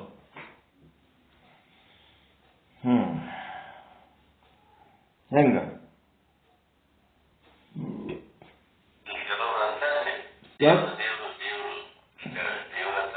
ಸತ್ ಚಿತ್ತ ಆನಂದ ನಿತ್ಯ ಪರಿಪೂರ್ಣ ಏನು ಚೈತನ್ಯ ಅದಲ್ಲ ಅದು ಒಂದೇ ದೇವ್ರ. ಅದು ಬಿಟ್ರೆ ಮತ್ತೆ ಬೇರೆ ದೇವರಿಲ್ಲ.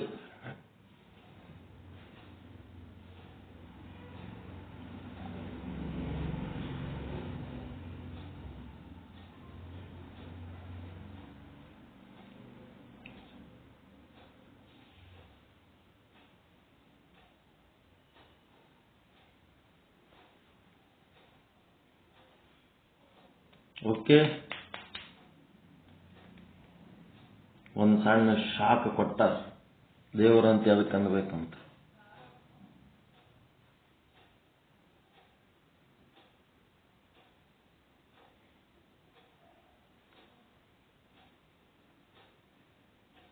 ಮುಂದೆ ಹೋಗೋಣ. ಎಲ್ಲ ಗೊತ್ತಿದ್ದಿದ್ದೇ ಅದ.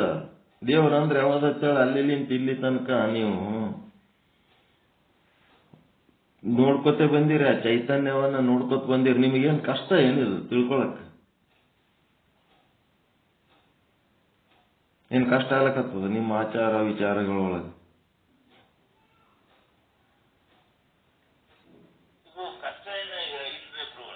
ತಿಳ್ಕೊಳ್ಳೋ ಮಾತಿದು.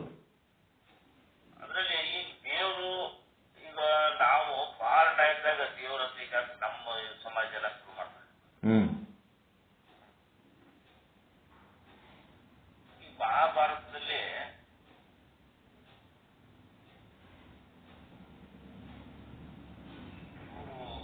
ಪಾಂಡವರ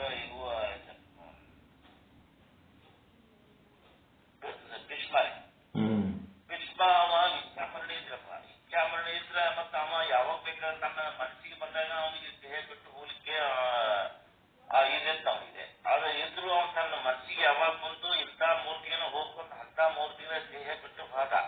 ಆದ್ರೆ ಪಾಂಡವರು ಅವನ್ನ ದೇವರನ್ನು ಪೂಜಿಸಬಹುದಾಗಿತ್ತಲ್ಲ, ಮಾಡ್ಲಿಲ್ಲ. ಅದಕ್ಕಾಗಿ ಅವರು ಎಲ್ಲ ಅಂತವ್ರು ದೇವ್ರ ಅಲ್ಲ ಅನ್ನೋದಕ್ಕ ಪಾಂಡವರ ಸಾಕ್ಷಿಯಾರಪ್ಪ. ಅವ್ರು ಯಾವನ್ನೂ ಪೂಜೆ ಮಾಡಿಲ್ಲ. ಅವು ಎಲ್ಲ ಓದುದ್ರಿಂದ ನಾನು ಹೇಳಿದ್ರೆ ಎಷ್ಟು ಕರೆಯನೋ ಸುಳ್ಳು ನನಗೆ ಗೊತ್ತಾಗ್ತಾ ಇಲ್ಲ. ಹಿಂಗಾಗಿ ಪ್ರತಿಯೊಂದು ನಮಗ ನಂಬಿಕೆ ಒಳಗೆ ದೇವ್ರು ಯಾರು ಒಬ್ಬ ಅಂತ ನಾವು ಹೇಳಾಕತ್ತೇವು. ಆದ್ರೆ ಇವ್ರಿಗೆಲ್ಲ ಯಾಕೆ ದೇವ್ರ ಅಂದ್ರು? ಅದೇ ದೇವ್ರು ಅಂತೇಳಿ ದಾರಿ ತಪ್ಸ್ಯಾರ. ಅದಕ್ಕೆ ಭ್ರಷ್ಟರು, ಮೂಳರು, ಏನೇನೋ ಬರ್ದಾರ. ಇಲ್ಲಿ ಅಧಮರು, ಚಾಂಡಾಲರು ಅಂತೆಲ್ಲ ಬರ್ದಾರ. ನಿಜವಾದ ದೇವರು ಒಬ್ಬನೇ ಅದನ. ಅವನಿಗೆ ಜನನ ಇಲ್ಲ, ಮರಣ ಇಲ್ಲ, ಕಾಲ ಇಲ್ಲ, ಕರ್ಮ ಇಲ್ಲ, ಏನೇನು ಇಲ್ಲದವನು ಒಬ್ಬ ಅದನ. ಅವನೊಬ್ಬನೇ ದೇವರು. ಉಳಿದವರೆಲ್ಲ ಯಾರು ದೇವರಲ್ಲ. ಎಲ್ಲರೂ ಜೀವರು. ಜೀವರದೊಳಗೆ ಒಂದಿಷ್ಟು ಶ್ರೇಷ್ಠ ಜೀವರು ಅಷ್ಟೇ. ಈ ರೀತಿಯಾದಂತ ಜೀವ ಜಡ ಅಂತ ಕೆಲವೊಂದು ವಸ್ತುಗಳದಾವ. ಅದರೊಳಗೆ ಕೆಲವೊಂದು ಶ್ರೇಷ್ಠ ಅದಾವ, ಕೆಲವೊಂದು ಕನಿಷ್ಠ ಅದಾವ. ದೇವರಂತ ಒಬ್ಬನೇ ಅದನ.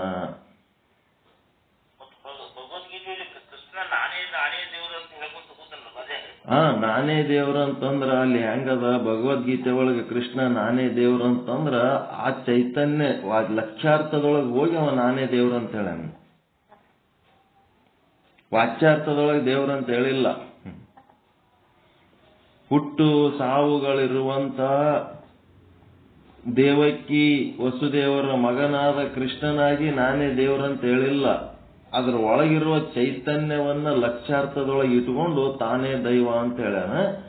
ಇಲ್ಲಿ ಬಸವಣ್ಣವರು ಸಹಿತ ಕೂಡಲ ಸಂಗಮ ದೇವ ನೀನೇ ದೈವ ಅಂತೇಳಿ ಅವನಿಗೆ ಹಚ್ಚಾರ.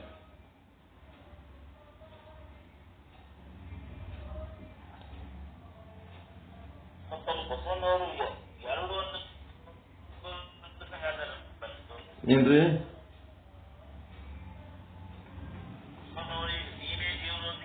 ನೀನೇ ಅಂತ ಈಗ ನೀನೇ ಅಂದ್ರೂ ನೀನೇ ದೇವರು ಅಂತಂದ್ರು ಸಹಿತ ಯಾವ ಚೈತನ್ಯ ಅದೇ ಚೈತನ್ಯವನ್ನು ಕುರಿತು ಹೇಳ್ಯಾರ.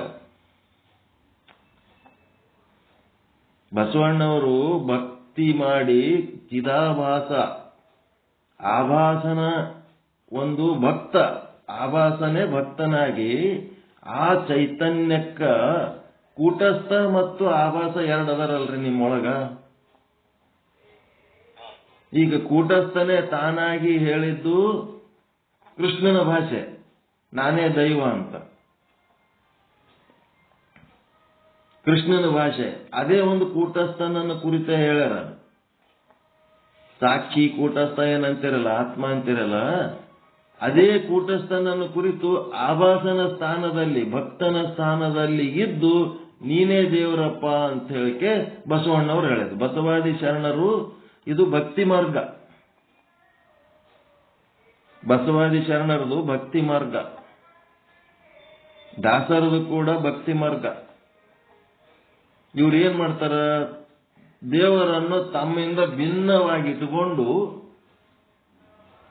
ದೇವರನ್ನ ತಮ್ಮಿಂದ ಭಿನ್ನವಾಗಿಟ್ಟು ಆ ದೇವರಿಗೆ ಅಕ್ಕಮಹಾದೇವಿ ಅವರೆಲ್ಲ ಏನು, ನೀ ಒಲಿದರೆ ಒಲಿ, ಒಲಿಯದಿದ್ದರೆ ಬಿಡು, ನಾನು ನಿನ್ನ ಹಾಡಿ ಹಾರೈಸಿದಲ್ಲದೆ, ನೀನು ಚನ್ನಮಲ್ಲಿಕಾರ್ಜುನ ನೀನು ನೀನು ಅಂತಾರಲ್ಲ. ಮತ್ತೆ ಅವನಿಗೆ ಭಿನ್ನ ಮಾಡಿ ಹೇಳಿದ್ಮೇಲೆ ಇವ್ರು ಏನಿರ್ತಾರ, ಆಭಾಸ ಸ್ಥಾನದಲ್ಲಿ ಇರ್ತಾರ. ಭಕ್ತರ ಸ್ಥಾನದಲ್ಲಿದ್ದು ಭಗವಂತನನ್ನು ಕುರಿತು ಹೇಳ್ತಾರೆ. ಅಲ್ಲಿ ಭಗವಂತನೇ ಸ್ವತಃ ಏನ್ ಮಾಡ್ಯಾನ, ತಾನೇ ದೇವರಂತೇಳಿ ತನ್ನ ಪರಿಚಯ ತಾ ಮಾಡ್ಕೊಂಡನ. ಇವ್ರೇನ್ ಮಾಡ್ಯಾರ, ಭಗವಂತನ ಪರಿಚಯ ಇವ್ರು ಮಾಡ್ಕೊಂಡಾರ. ಒಂದೇ ವಸ್ತು, ಭಗವಂತ ಒಂದೇ. ಕೂಟಸ್ಥನಿಗೆ ನೀನು ಅಂತ ಅನ್ಲಕ್ ಬರ್ತದ ಇಲ್ಲ, ನೀವು ಆಭಾಸನಾಗಿ ನೀವು ಕೂಟಸ್ಥನಿಗೆ ನೀನು ಅಂತ ಹೇಳಿಕೆ. ಮತ್ತೀಗ ಎಲ್ಲ ಅಷ್ಟು ಕೂಟಸ್ಥನ ಅಧ್ಯಯನ ಮಾಡ್ಲಕತ್ತಿರಲ್ಲ. ಸದ್ರೂಪ ಹಂಗದನ ಹಿಂಗದನ ಚಿದ್ರೂಪ ಅದನ ಅಂತಂದ್ರೆ ಯಾರು ಇದು ಮಾಡ್ಲಕತ್ತವ್ರು? ಆಭಾಸನೆ ಹೌದಿಲ್ಲ. ಮತ್ತ ಅವ ಕೂಟಸ್ಥನೇ ನಿಮಗ ತಿಳುವಳಿಕೆ ಬಂದು ಕೂಟಸ್ಥನೇ ಮಾತಾಡ್ತಾನ, ಅವನ ಮಾತುಗಳು ನೀವು ಆಡಿದ್ರಿ ಅಂದ್ರೆ ಕೃಷ್ಣ ಆಗ್ತೀರಿ. ಆಭಾಸನ ಮಾತುಗಳು ಆಡಿದ್ರಿ ಅಂತಂದ್ರ ಶರಣರ. ಅದು ಕೃಷ್ಣ ಹೇಳಿದ್ದು ಜ್ಞಾನದ ಮಾರ್ಗ. ಆ ಜ್ಞಾನ ಮಾರ್ಗ ಸಹಿತ ಕೃಷ್ಣ ಮಾಡಿದ್ದು ಹೆಂಗದ ಅಂತಂದ್ರೆ, ಕೃಷ್ಣ ಮಾಡಿದ್ದು ಜ್ಞಾನದ ಮಾರ್ಗ ಅದನ್ನು ಪರಿಪೂರ್ಣ ಇಲ್ಲ. ಏನಾಗ್ಯದ,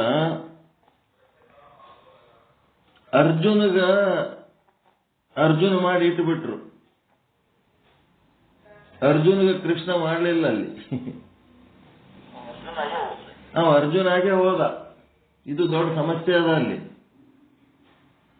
ಅರ್ಜುನನೊಳಗಿನ ಕೃಷ್ಣನನ್ನ ತೋರಿಸಿದ್ರೆ ಕೃಷ್ಣ ಸದ್ಗುರು ಆಗ್ತಿದ್ದ. ನನ್ನೊಳಗ ಏನು ವಿರಾಟ ಸ್ವರೂಪ ಅದ ಅದೇ ವಿರಾಟ ಸ್ವರೂಪ ಅರ್ಜುನ ನಿನ್ನೊಳಗನು ಅದ, ನೀನು ವಿರಾಟನೇ ಅದಿ ಅಂತ ಹೇಳಕ್ಕೆ ಅರ್ಜುನನೊಳಗಿನ ಕೃಷ್ಣನನ್ನ ಪರಿಚಯ ಮಾಡಿಸ್ಲಿಲ್ಲ. ಇಲ್ಲಿ ಶುದ್ಧ ಬ್ರಹ್ಮ ಪೀಠದೊಳಗ ಅರ್ಜುನನೊಳಗಿನ ಕೃಷ್ಣನನ್ನ ಹೊರಗೆ ತೆಗಿಲಕತ್ತೀವಿ ನಾವು.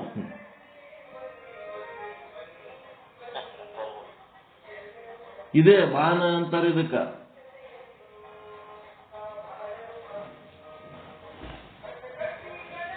ಇದಕ್ಕ ಬಾನ ಅಂತಾರ.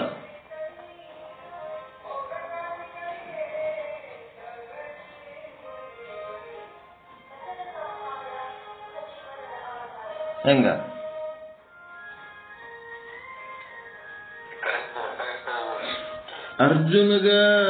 ಅರ್ಜುನನ ಪರಿಚಯನೇ ಮಾಡಿಕೊಡ್ಲಿಲ್ಲ ಅವರು. ನೀ ಹೇಡಿ ಅದಿ, ನೀ ಶಾಂಡ ಅದಿ, ನಿನಗೆ ಮೋಹ ಅದ, ಮೋಹ ಬಿಡು, ನಿನ್ ಕರ್ತವ್ಯ ನೀ ಮಾಡು, ಫಲ ಕೊಡೋದು ನನಗ್ ಬಿಟ್ಟು ಬಿಡು. ಫಲ ಬೇಡುವ ಅರ್ಜುನನ್ನಾಗಿ ಮಾಡಿಟ್ರೆ ಹೊರತು ಫಲ ಕೊಡೋನು ನೀನೇ ಅದೀಯಪ್ಪ. ನಿನ್ನ ಬಿಟ್ರೆ ಮತ್ತೆ ಬೇರೆ ಯಾರು ಇಲ್ಲ, ನೀನೇ ಒಬ್ಬನೇ ಅದೀಯ. ನಿನ್ನ ಒಂದು ಸ್ವರೂಪದ ವಿಸ್ಮೃತಿ ಆಗಿದ್ದಕ್ಕ ನೀ ಫಲ ಬೇಡವಾಗಿ ಕೂತಿದಿ. ನೀನು ಫಲ ಕೊಡುವಂತ ಬ್ರಹ್ಮನೇ ಅದಿ ಅಂತೇಳಿ ಅರ್ಜುನನ ಬ್ರಹ್ಮ ಸ್ವರೂಪದ ಪರಿಚಯ ಅರ್ಜುನನಿಗೆ ಮಾಡಿ ಕೊಡ್ಲಿಲ್ಲ ಭಗವದ್ಗೀತೆ ಒಳಗೆ.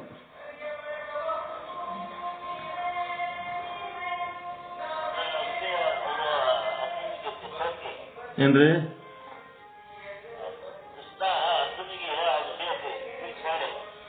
ಅದೇ ಮತ್ತ ಅದು ಕೂಡ ಅಪೂರ್ಣನೇ ಅದ ಭಗವದ್ಗೀತೆ.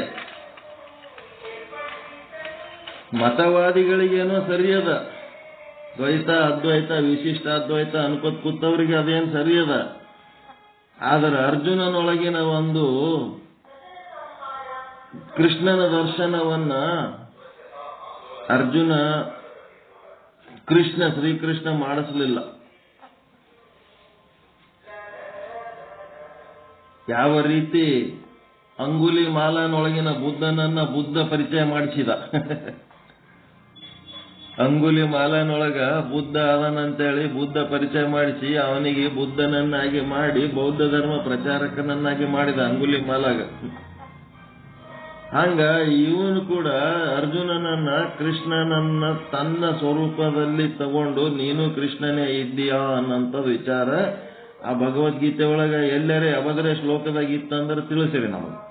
ಅರ್ಜುನ ನೀ ಬೇರೆ ಅಲ್ಲಪ್ಪ, ನಾ ಕೃಷ್ಣ ನೀನ್ ಅರ್ಜುನ ಅಂತಿಲ್ಲ, ನಾವಿಬ್ರು ಒಂದೇ ಇದೀವಿ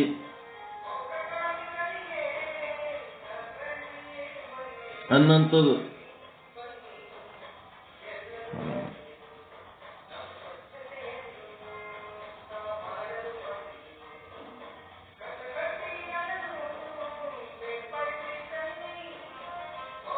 ಹೆಂಗ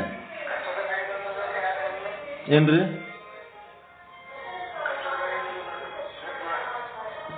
ಏನ್ ಸೌಂಡ್ ಕೇಳಿಸಲ್ಲ, ಏನಂತೀರ?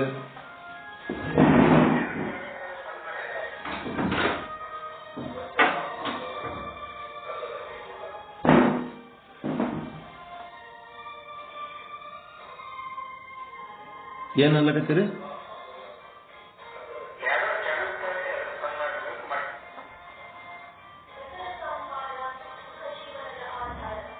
ಎಲ್ಲಾರ್ದು ಬಂದವ, ನಂದೊಬ್ಬಂದೇ ಚಾಲು.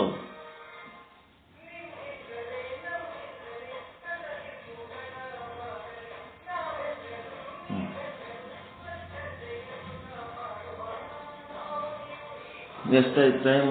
8:30 ಆಲಕತ್.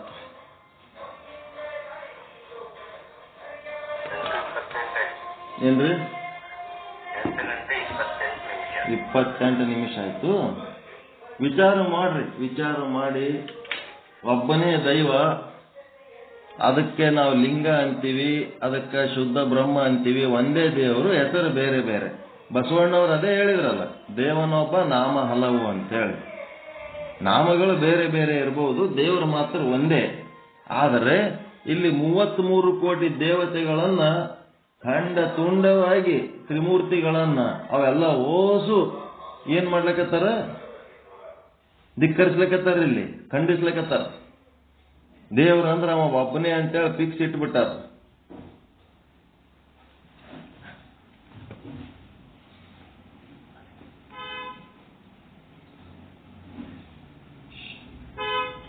ಬ್ರಹ್ಮ, ಶುದ್ಧ ಬ್ರಹ್ಮ ಬಿಟ್ರೆ ಮತ್ತೆ ಬೇರೆ ದೇವರಿಲ್ಲ. ಸದ್ರೂಪ, ಚಿದ್ರೂಪ, ಆನಂದ ರೂಪ, ನಿತ್ಯ ರೂಪ, ಪರಿಪೂರ್ಣ ರೂಪ ಬ್ರಹ್ಮ, ಪರಮಾತ್ಮ, ಶಿವ, ಆತ್ಮ, ಕೂಟಸ್ಥ, ಸಾಕ್ಷಿ ಅಂತ ಏನಂತೀರಿ, ಅದು ಬಿಟ್ರೆ ಮತ್ತೆ ಉಳಿದದ್ದು ತ್ರಿಮೂರ್ತಿಗಳು ಬ್ರಹ್ಮ, ವಿಷ್ಣು, ರುದ್ರ, ಲಕ್ಷ್ಮೀ, ಸರಸ್ವತಿ, ಪಾರ್ವತಿ, 33 ಕೋಟಿ ದೇವತೆಗಳು, ಸೂರ್ಯ, ಚಂದ್ರ, ಅವೇನ್ ನಕ್ಷತ್ರ, ಗ್ರಹ, ತಾರೆ, ಏನೆಲ್ಲ ದೇವ್ರ ಪೂಜೆ ಮಾಡ್ತಿರಲ್ಲ ಅವೆಲ್ಲ ಓಸು ಖಂಡಿಸ್ಲಕತ್ತಾರ. ಅದೇ ಸಮಸ್ಯೆ.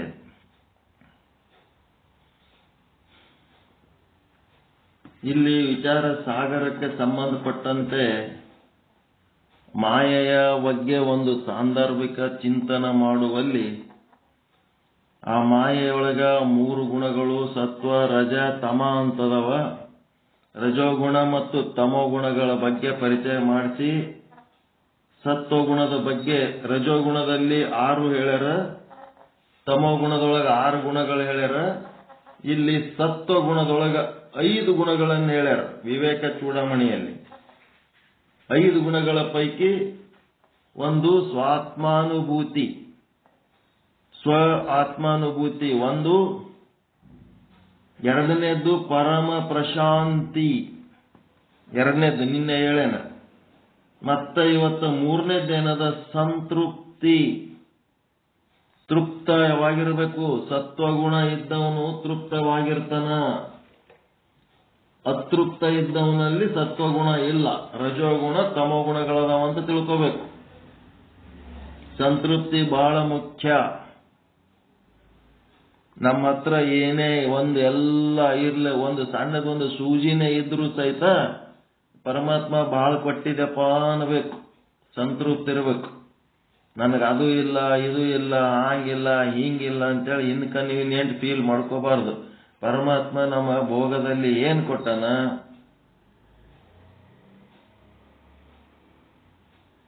ಆ ಭೋಗದಲ್ಲಿ ನಾವು ಸಂತೃಪ್ತವಾಗಿರ್ಬೇಕು. ಇನ್ನೊಬ್ಬರನ್ನ ನೋಡಿ do not compare, do not criticise, ಮತ್ತಿನ್ನ ಒಂದು ಡು ನಾಟ್ ಎಕ್ಸ್ಪೆಕ್ಟ್. ಬರ್ಕೊಂಡ್ಬಿಡ್ರಿ ಒಂದ್ ಕಡೆ. ಡು ನಾಟ್ ಎಕ್ಸ್ಪೆಕ್ಟ್ ಅಂತಂದ್ರ ಮನುಷ್ಯರಿಂದಾಗ್ಲಿ ದೇವರಿಂದಾಗ್ಲಿ ಯಾರಿಂದ ಏನನ್ನು ಅಪೇಕ್ಷಿಸಬೇಡ. ಯಾಚನೆಗಿಂತ ಮಹಾಪಾಪ ಉಂಟೆ ಅಂತ ಕೇಳ್ತಾರ ನಿಜಗುಣ ಶಿವಯೋಗಿಗಳು. ಯಾಚನೆ ಅಂದ್ರೆ ಏನು? ಬೇಡ, ಯಾರಿಗೆ ಬೇಡಬೇಡ. ಇನ್ನ ಒಂದ್ ಕಡೆ ಹೇಳ್ತಾರೆ, ಬೇಡಿದಡೆನ್ನ ಒಡೆಯನ ಬೇಡುವೆ. ಅದನ್ನು ಬೇಡಂತನೋ ಯಾರು? ಲದ್ದೆಯ ಸೋಮ. ಎದಕ್ ಬೇಡ್ತೀರಿ ಅಂತನೋ? ಇದ್ದರು ತಿನ್ರಿ, ಇಲ್ಲಂದ್ರೆ ಉಪವಾಸ ಸಾಯಿರಂತನೋ. ಎದಕ್ ಬೇಡ್ತೀರಿ? ಬೇಡ ಬೇಡ. ಏನ್ ಇದ್ದಿದ್ರೆ ಸಂತೃಪ್ತವಾಗಿರೋದು ಕಲೀರಿ. ಇಲ್ಲದ್ದು ಬೇಡ್ಕೊತ ಬೆನ್ನತ್ತು ಬೇಡ್ರಿ. ದೇವರಿಗೆ ಬೇಡಬೇಡ್ರಿ, ಮನುಷ್ಯರಿಗೆ ಬೇಡಬೇಡ್ರಿ. ಶರಣರದಾಗ ಬೇಡಿದ್ರೆ ದೇವರಿಗೆ ಬೇಡ್ರಿ, ಇಲ್ಲ ಅಂದ್ರೆ ಯಾರಿಗೆ ಏನು ಬೇಡ್ಲಕ್ ಹೋಗ್ಬೇಡ್ರಿ. ಯಾಚನೆಗಿಂತ ಮಹಾಪಾಪ ಉಂಟೆ ಅಂತ ನಿಜಗುಣ ಶಿವಗಳು ಹೇಳ್ತಾರೆ. ಇದ್ದಿದ್ರೆ ಸಂತೃಪ್ತವಾಗಿರೋದು ಕಲಿಬೇಕು. ಅದಕ್ಕೆ ತೃಪ್ತಿ ಅನ್ನೋದು ಬಹಳ ಮುಖ್ಯ ಆದ. ಸ್ಯಾಟಿಸ್ಫ್ಯಾಕ್ಷನ್. ಡು ನಾಟ್ ಎಕ್ಸ್ಪೆಕ್ಟ್, ಯಾರಿಂದ ಏನನ್ನು ನಿರೀಕ್ಷೆ ಮಾಡಬೇಡ್ರಿ. ಮತ್ತೆ ಡು ನಾಟ್ ಕ್ರಿಟಿಸೈಸ್, ನಿಮಗೆ ಸಂಬಂಧವಿಲ್ಲದ ವಿಷಯದ ಬಗ್ಗೆ ನೀವು ಟೀಕೆ ಮಾಡಲಿಕ್ಕೆ ಹೋಗಬೇಡ್ರಿ. ನಿಮ್ಗೇನ್ ಸಂಬಂಧದ ಗುರು, ಲಿಂಗ, ಜಂಗಮ ಏನ್ ಆದ ಅದಿಷ್ಟ್ರ ಬಗ್ಗೆ ನೀವು ಎಟ್ಟರ ಹೇಳ್ಕೊಳ್ರಿ. ಈ ಬ್ರಹ್ಮ, ನಾರಾಯಣ, ತ್ರಿಮೂರ್ತಿ ಇವೆಲ್ಲ ವಚನದೊಳಗೆ ಏನ್ ಅದವಲ್ರಿ, ಇವುಗಳನ್ನ ಟಚ್ ಮಾಡಿ ಇವುಗಳನ್ನ ವಿಶ್ಲೇಷಣೆ ಮಾಡ್ಲಕ್ ಹೋಗಿ ಯಾರ್ಯಾರಿಗೋ ಬೈಯೋದು ಅದು ಮಾಡಬೇಡ್ರಿ. ನಿಮ್ಮ ದೈವಗಳು ಏನದವ ಅವುದ್ರ ಬಗ್ಗೆ ಅಷ್ಟೇ ನೀವೇನ್ ಸಾಧನೆ ಮಾಡ್ತೀರಿ ಮಾಡ್ರಿ. ನಿಮ್ಮ ನಂಬಿದ ಜೀವಿಗಳಿಗೆ ಏನು ಉಪದೇಶ ಮಾಡ್ತೀರಿ ಮಾಡ್ರಿ. ನಿಮ್ಮ ಪದ್ಧತಿ ಏನದ ಪದ್ಧತಿ ಬಿಟ್ಟು ಇನ್ನೊಂದು ಪದ್ಧತಿಗೆ ಟಚ್ ಮಾಡ್ಲಕ್ ಹೋಗ್ಬೇಡ್ರಿ. ಟಚ್ ಮಾಡಿದ್ದು ಮಹಾತ್ಮರು ಮಾಡಿದ ಟಚ್ ಬೇರೆ, ನಾವು ಮಾಡಿದ ಟಚ್ ಬೇರೆ. ವ್ಯಾಸ ಮಹರ್ಷಿಗಳು ಶಿವಪುರಾಣದಾಗ ವಿಷ್ಣು ನಿಂದೆ ಬರ್ದಾರಲ್ರಿ. ವ್ಯಾಸ ಮಹರ್ಷಿಗಳು ಶಿವಪುರಾಣದೊಳಗ ವಿಷ್ಣು ನಿಂದೆ ಬರ್ದಾರಲ್ರಿ ಅಂತಂದ್ರ ವಿಷ್ಣುವನ್ನ ಯಾಕೆ ನಿಂದೆ ಮಾಡ್ಯಾರ ವ್ಯಾಸ ಮಹರ್ಷಿಗಳಂತಂದ್ರ ಶಿವನಲ್ಲಿ ನಿಷ್ಠೆ ಹೆಚ್ಚು ಮಾಡ್ಕೊಳಕ್ ಬರ್ದಾರ, ವಿಷ್ಣುವನ್ನ ಬೈಯೋದಕ್ಕಲ್ಲ. ವಿಷ್ಣು ಪುರಾಣದೊಳಗೆ ಶಿವನಿಂದೆ ಮಾಡ್ಯಾರ ಎದಕ್ಕಂತಂದ್ರ ವಿಷ್ಣುವಿನಲ್ಲಿ ನಿಂದೆ ಹೆಚ್ಚು ಮಾಡ್ಕೊಳಕ್, ವಿಷ್ಣು ಭಕ್ತರ ಹೃದಯದಲ್ಲಿ ವಿಷ್ಣುವಿನ ಭಕ್ತಿ ಹೆಚ್ಚು ಮಾಡ್ಕೊಳಕ್, ವಿಷ್ಣುವಿನ ಬಗ್ಗೆ ನಿಷ್ಠೆ ಹೆಚ್ಚು ಮಾಡ್ಕೊಳಕ್ ಶಿವನ ನಿಂದೆ ಮಾಡ್ಯಾರ. ಮಹಾತ್ಮರು ನಿಂದೆ ಮಾಡ್ಯಾರ ಅಂತ ಹೇಳಿಕೆ ಜನಸಾಮಾನ್ಯರು ನಿಂದೆ ಮಾಡೋದಕ್ಕ ಇವ್ರಿಗೇನು ಅಧಿಕಾರ ಇಲ್ಲ. ಅವ್ರು ಮಾಡಿದ್ದಕ್ಕ ಒಂದು ಉದ್ದೇಶ ಇರ್ತದೆ. ಆ ಉದ್ದೇಶ ಇವ್ರ ಬಳಿ ಗೊತ್ತಿರ್ಲಾರ್ದೆ ವ್ಯಾಸ ಮಹರ್ಷಿಗಳೇ ಶಿವನಿಗೆ ಬೈದಾರತ್ ಒಂದಿಷ್ಟು ಮಂದಿ ಶಿವನಿಗೆ ಬೈಕೋತ ಅಡ್ಡಾಡೋದು, ವ್ಯಾಸ ಮಹರ್ಷಿಗಳೇ ಪುರಾಣದೊಳಗೆ ವಿಷ್ಣುನ್ ಬೈದಾರತ್ ಒಂದಿಷ್ಟು ಮಂದಿ ವಿಷ್ಣುಗ್ ಬೈಕೋತ ಅಡ್ಡಾಡೋದು. ಮೂಲ ಪೂರ್ತಿ ಸರಿಯಾದ ಜ್ಞಾನ ಇರ್ಲಾರ್ದು ಅಜ್ಞಾನದ ಕೆಲಸ ಮಾಡ್ಕೋತ ಹೋಗೋದು ಸರಿಯಾದಲ್ಲ. ಅದಕ್ಕೆ ನಮ್ದು ಏನಪ್ಪ ಯೋಗ್ಯತೆ ಅಂದ್ರೆ ನಮ್ಮದು ಏನು ಪದ್ಧತಿ ಇಟ್ಕೊಂಡಿವಿ ಆ ಪದ್ಧತಿಯನ್ನ ನಾವು ನೀಟಾಗಿ ಆಚರಣೆ ಹೆಂಗ್ ಮಾಡಬೇಕು ಅನ್ನೋದ್ರ ಬಗ್ಗೆ ಅಷ್ಟೇ ನಮ್ಮ ಆಲೋಚನೆ ಇರಬೇಕು. ಬೇರೆ ಬೇರೆಯವ್ರಿಗೆ ಚನ್ನಬಸವಣ್ಣವರು ಹರಿಹರ ಏನೆಲ್ಲ ಬರದಾರ ತಿಳ್ಕೆ ನಾವು ಹಂಗೆ ಹೇಳ್ಕೊತ ಹೋಗ್ಲಿಕ್ಕ ನಮ್ಮಲ್ಲಿ ಅಂತ ಯಾವ ಶಕ್ತಿ ಸಾಮರ್ಥ್ಯಗಳು ಇರುವುದಿಲ್ಲ. ಅಂತ ಯಾವ ಮಾಡ್ಲಿಕ್ಕೆ ಹೋಗಬಾರ್ದು. ಬೇರೆ ದೈವಗಳು ಬೇರೆ ಆಚಾರ ವಿಚಾರಗಳ ಬಗ್ಗೆ ನಾವು ನಿಂದೆ ಮಾಡ್ಲಿಕ್ಕೆ ಹೋಗಬಾರ್ದು. ನಿಂದೆ ಮಾಡ್ಲಾರ್ದೇನೆ ನಮ್ಮದೆಲ್ಲ ಪರಿಸ್ಥಿತಿ ಕೆಟ್ಟಬಿಡ್ತು. ನಿಂದೆ ಮಾಡ್ಲಾರ್ದೆ ಏನು ನಿಂದೆ ಮಾಡಿಲ್ಲ ಆದ್ರೆ ಕಿರಿಕಿರಿ ಆಯ್ತು. ಮತ್ತೆ ನಿಂದೆ ಮಾಡಿದ್ರೆ ಏನಾಗ್ಲಕ್ಕಿಲ್ಲ.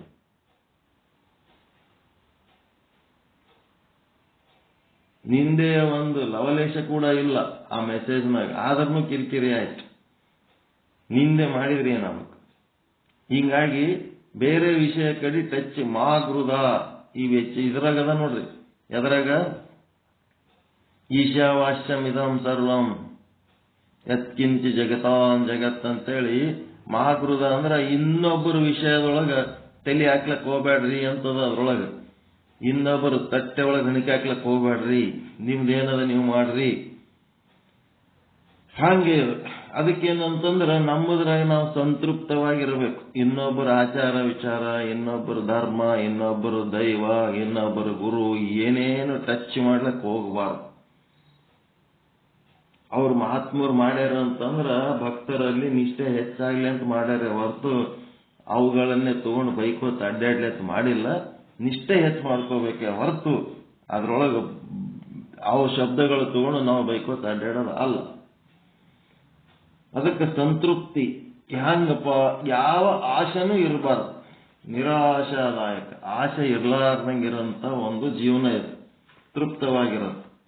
ಯಾವುದನ್ನು ಪಡೆಯಬೇಕೆಂಬ ಇಚ್ಛೆ ಇರುವುದಿಲ್ಲ. ಇದು ಆಗಬೇಕು, ಇದು ಪಡಿಬೇಕು ಅನ್ನೋಂಥದ್ದು ಏನು ಬಲವಾದ ಇಚ್ಛೆ ಇಲ್ಲ.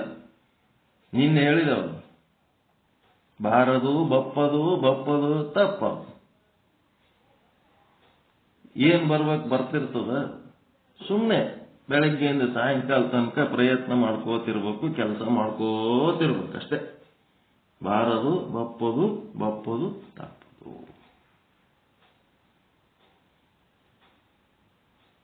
ತಿಳಿತ್ರ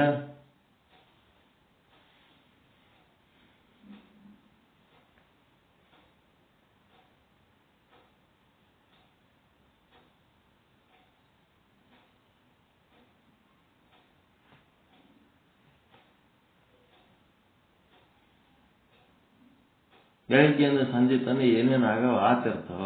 ನಮ್ಮ ಲಕ್ಷ್ಯ ಪರಮಾತ್ಮನ ಕಡೆ ಇಟ್ಕೋತ ಒಂದಿಟ್ಟು ಏನೋ ಕೆಲಸ ಮಾಡ್ಕೋತಿರೋದಷ್ಟೇ. ಸಂತೃಪ್ತವಾಗಿ ನಕ್ಕೋತ ಆನಂದವಾಗಿ ಶಾಂತವಾಗಿರ್ಬೇಕು. ಆದ್ದರಿಂದ ಮನಸ್ಸಿನಲ್ಲಿ ಕ್ಲೇಶ ಇರುವುದಿಲ್ಲ. ಕ್ಲೇಶ ಅಂದ್ರೆ ದುಃಖ, ಅತೃಪ್ತಿಯ ದುಃಖ, ಕೊರತೆ ಕೊರಗುಗಳು. ಅದು ಆಗಲಿಲ್ಲ, ಇದು ಆಗಲಿಲ್ಲ, ಅದು ಆಗಬೇಕಿತ್ತು, ಇದು ಆಗಬೇಕಿತ್ತು ಅಂತದ್ದು ಏನು ಇರಂಗಿಲ್ಲ.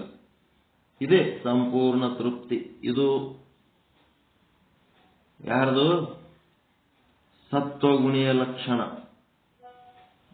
ಪರಮ ಪ್ರಶಾಂತಿ, ಸ್ವಾತ್ಮಾನುಭೂತಿ, ಸಂತೃಪ್ತಿ, ತೃಪ್ತಿರೋದು.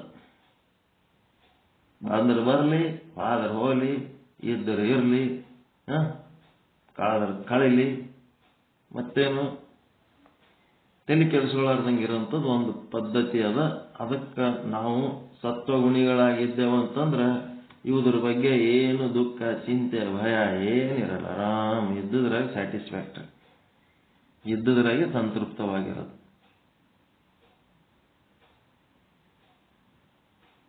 ಅದು ಮಾಡ್ಬೇಕಿತ್ತು, ಇದು ಮಾಡ್ಬೇಕಿತ್ತು, ಅದಾಗಲಿಲ್ಲ, ಇದಾಗಲಿಲ್ಲ, ಹಂಗಾಯ್ತು ಹಿಂಗಾಯ್ತು.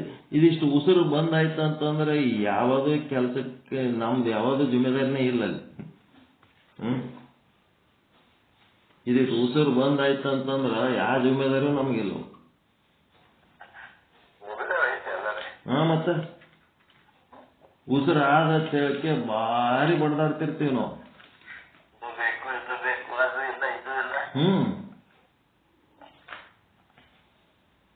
ಅದಕ್ಕೆ ವ್ಯಾಪಾರ ಕತ್ತಿ ವ್ಯಾಪಾರ ಮಾಡವ ಒಂದು 10 ಕತ್ತಿ ತಗೊಂಡು ಬಂದಿದ್ನಂತ.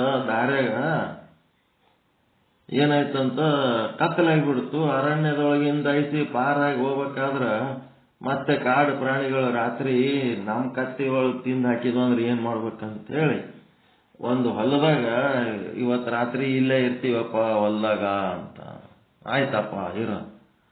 9 ಕತ್ತೆಗಳಿಗೆ ಹಗ್ಗ ಕೊಡ್ತಾನ ಕೊಳ್ಳಿಗೆ ಕಟ್ಲಕ್ಕ. ಕತ್ತಿಗೆ ಹಂಗೆ ಬಿಟ್ರೆ ಹೆಂಗ ಕಟ್ಬೇಕಲ್ಲ. ಇನ್ನೂ ಒಂದು ಕತ್ತಿಗೆ ಕಟ್ಲಕ್ಕ ಹಗ್ಗನೇ ಇಲ್ಲ. ಅದು ಏನ್ ಮಾಡ್ಬೇಕು? ಅದು ಯಾಕಡೆ ಹೋಯ್ತಂದ್ರೆ ಹೆಂಗ್ ಮಾಡ್ಬೇಕು ಅಂತ ಚಿಂತೆ ಮಾಡ್ತಾನ. ನಾವು ಆ ಹೊಲ್ದಾಗ ಹಗ್ಗ ಕಟ್ಬೇಕಂದ್ರೆ 9 ಕತ್ತಿಗೆ ಆಯ್ತಪ್ಪ ಹಗ್ಗ, ಇನ್ನೂ ಒಂದು ಕತ್ತಿಗೆ ಇಲ್ಲ ಅಂದಾಗ ಅವಾಗ ಅವ ಏನ್ ಹೇಳ್ತಾನ, 1 ಕತ್ತಿಗೆ ಎದುರು ನಿಂದಿರ್ಸು, 9 ಕತ್ತಿ ಎದರಿನ ಮಗ್ಗಲ್ ನಿಂದಿರ್ಸು, ಸಾಲು ನಿಂದಿರ್ಸು, 9 ಕತ್ತಿಗಳಿಗೆ ನಿಂದಿರ್ಸಿ 1 ಕತ್ತಿಗೆ ಅದ್ರ ಎದುರು ನಿಂದಿರ್ಸು. ಈ 9 ಕತ್ತಿಗಳಿಗೆ ಕೊಳ್ಳಾಗ ಕೈ ಹಗ್ಗ ಹಾಕಿ ಕಟ್ಟು, ಅದು ನೋಡ್ತದ. ಆಮೇಲೆ ಲಾಸ್ಟಿಗೆ ನೀನು ಆ ಕತ್ತಿ ಕೊಳ್ಳಾಗ ಹಿಂಗ ಹಗ್ಗ ಹಾಕ, ಹಗ್ಗ ಇರ್ಲಾರ್ದೆ ಸುಮ್ ಕೈ ಹಿಂಗ ಮಾಡಿ ಹಗ್ಗ ಕಟ್ಟಿದಂಗ ಮಾಡು. ಆ ಕತ್ತಿನ ಏನ್ ತಿಳ್ಕೊತದ, ನನಗ ಹಗ್ಗ ಕಟ್ಟ್ಯಾರ ಅಂತ ತಿಳ್ಕೊಂಡು ಅದು ಎಲ್ಲಿ ಅಳ್ಳಾಡಂಗಿಲ್ಲ ಅಂತ ಹೇಳ್ತಾನ. ಆ ಹೊಲದ ಮಾಲೀಕ ಹುಷಾರಿರ್ತಾನ. ಅಷ್ಟೇ ಮಾಡತ್ತೇಳಿ ರಾತ್ರಿ ಆ ಕತ್ತಿಗೆ ಎದುರು ನಿಂದಿರಿಸಿ 9 ಕತ್ತಿ ಕೊಳ್ಳಾಗ ಹಗ್ಗ ಕಟ್ಟಿ ಇನ್ನೂ ಒಂದು ಕತ್ತಿಗೆ ಹಗ್ಗ ಕಟ್ಟಿದಂಗ ನಾಟಕ ಮಾಡ್ತಾನ. ಅದು ಏನ್ ತಿಳ್ಕೊತದ, ನನಗ ಹಗ್ಗ ಕಟ್ಟ್ಯಾರ ಅಂತ ತಿಳ್ಕೊತಾನ. ನನಗ ಹಗ್ಗ ಕಟ್ಟ್ಯಾರ ಅಂತ ತಿಳ್ಕೊಂಡು ಏನ್ ಮಾಡ್ತಾನ, ಆ ಕತ್ತಿ ಮುಂಜಾನೆ ಎದ್ದ ಮೇಲೆ ಎಲ್ಲಿ ಹೋಗಿರಲ್ಲ, ಪಾಪ ಕೊಳ್ಳಾಗ ಹಗ್ಗ ಅದ ಹಂಗೆ ಕೂತಿರ್ತದ. ಆಮೇಲೆ 9 ಕತ್ತಿಗಳದ ಹಗ್ಗ ಬಿಚ್ಚಿಕೆ ಹೊಡಿತನ ಹೊರಗೆ ಬರ್ತಾವ, ಹೊಲ್ದಂದ್ ಹೊರಗೆ ಬರ್ತಾವ. ಈ ಕತ್ತಿ ಹೊರಗೆ ಬರಲ್ಲ. ಇದು ಕೇಟ್ ಹೊಡೆದ್ರು ಹೊರಗೆ ಬರಲ್ಲ. ಇದೇನಪ್ಪ ಈ ಕತ್ತಿ ಹೊರಗೆ ಬರಲಾಗ್ಯದಲ್ಲ ಅಂತಂದ್ರ ಹೊಲದ ಮಾಲೀಕಿಗೆ ಹೋಗಿ ಕೇಳ್ತಾನೆ, ಇದು ನಮ್ಮ ಕತ್ತಿ ನಿಮ್ಮ ಹೊಲ್ದಾಗೆ ನಿಂದಿರ್ಲಕತ್ತದ, ಎಲ್ಲಿ ಬರೋದು, ಏನ್ ಮಾಡ್ಬೇಕು ಅಂದ್ರ ಅದ್ರ ಕೊಳ್ಳಂದ್ ಹಗ್ಗ ಬಿಚ್ಚಿದೇನೆ. ಹಗ್ಗ ಎಲ್ಲಿದ? ಸುಮ್ ನಾಟಕ ಮಾಡೀನಿ. ಮತ್ತ ಕಟ್ಟಾಗ ನಾಟಕ ಮಾಡಿದಲ್ಲ, ಮತ್ತೆ ಬಿಚ್ಚಾಗನು ನಾಟಕ ಮಾಡ್ಬೇಕು ನೀನು. ಕೊಳ್ಳಾಗ ಕೈ ಹಾಕಿ ಹಗ್ಗ ಬಿಚ್ಚಿದಂಗ ನಾಟಕ ಮಾಡೋದು ಬರ್ತಾವ ತಾನೇ. ಅದಕ್ಕಿಲ್ಲಿ ಸತ್ಸಂಗಕ್ಕೆ ಬರೋದಕ್ಕಿಂತ ಮೊದಲ ಕತ್ತಿಗಳ ಕೊಳ್ಳಾಗ ನಮ್ಗ ಭಾರಿ ಸಂಸಾರ ಜವಾಬ್ದಾರಿ ಆದ ಅಂತ ತಿಳ್ಕೊಂಡು ಅವು ಹಗ್ಗ ಕಟ್ಕೊಂಡು ಬಂದಿರ್ತಾವಂತ. ಇವು ಸತ್ಸಂಗಕ್ಕೆ ಬಂದ ಮೇಲೆ ಗುರು ಆದವನು ಅದು ಬಿಚ್ಚ ನಾಟಕ ಮಾಡ್ತಾನಂತ. ಅಲ್ಲಿ ಹಗ್ಗ ಕಟ್ಟಿನೂ ಇಲ್ಲ, ಇಲ್ಲಿ ಬಿಚ್ಚಿನೂ ಇಲ್ಲ. ಇಲ್ಲದ ಜವಾಬ್ದಾರಿಗಳು ತಲೆ ಮೇಲೆ ಹೊತ್ಕೊಂಡು ಚಿಂತೆ ದುಃಖ ಭಯದಾಗಿರೋಂಥ ಕತ್ತಿಗಳಿಗೆ ಇವ ಇಲ್ಲದ ದುಃಖ ನಿವೃತ್ತಿ ಮಾಡೀನಿ ಅಂತೇಳಿ ಇವ ನಾಟಕ ಮಾಡ್ತಾನೆ. ಅಲ್ಲಿ ದುಃಖ ಇಲ್ಲೇ ಇಲ್ಲ. ಅಲ್ಲಿರೋದೇನದ? ಕೇವಲ ಸಂತೃಪ್ತಿ, ಕೇವಲ ಸಂತೃಪ್ತಿ. ಆ ಸಂತೃಪ್ತಿಯ ತನ್ನ ಸ್ವರೂಪ ಅರಿಲಾರ್ದಕ್ಕ ಈ ಸಂಸಾರ ಜವಾಬ್ದಾರಿಗಳು ಇಷ್ಟು ಗೋಳಾಡಿಸ್ತಾವ.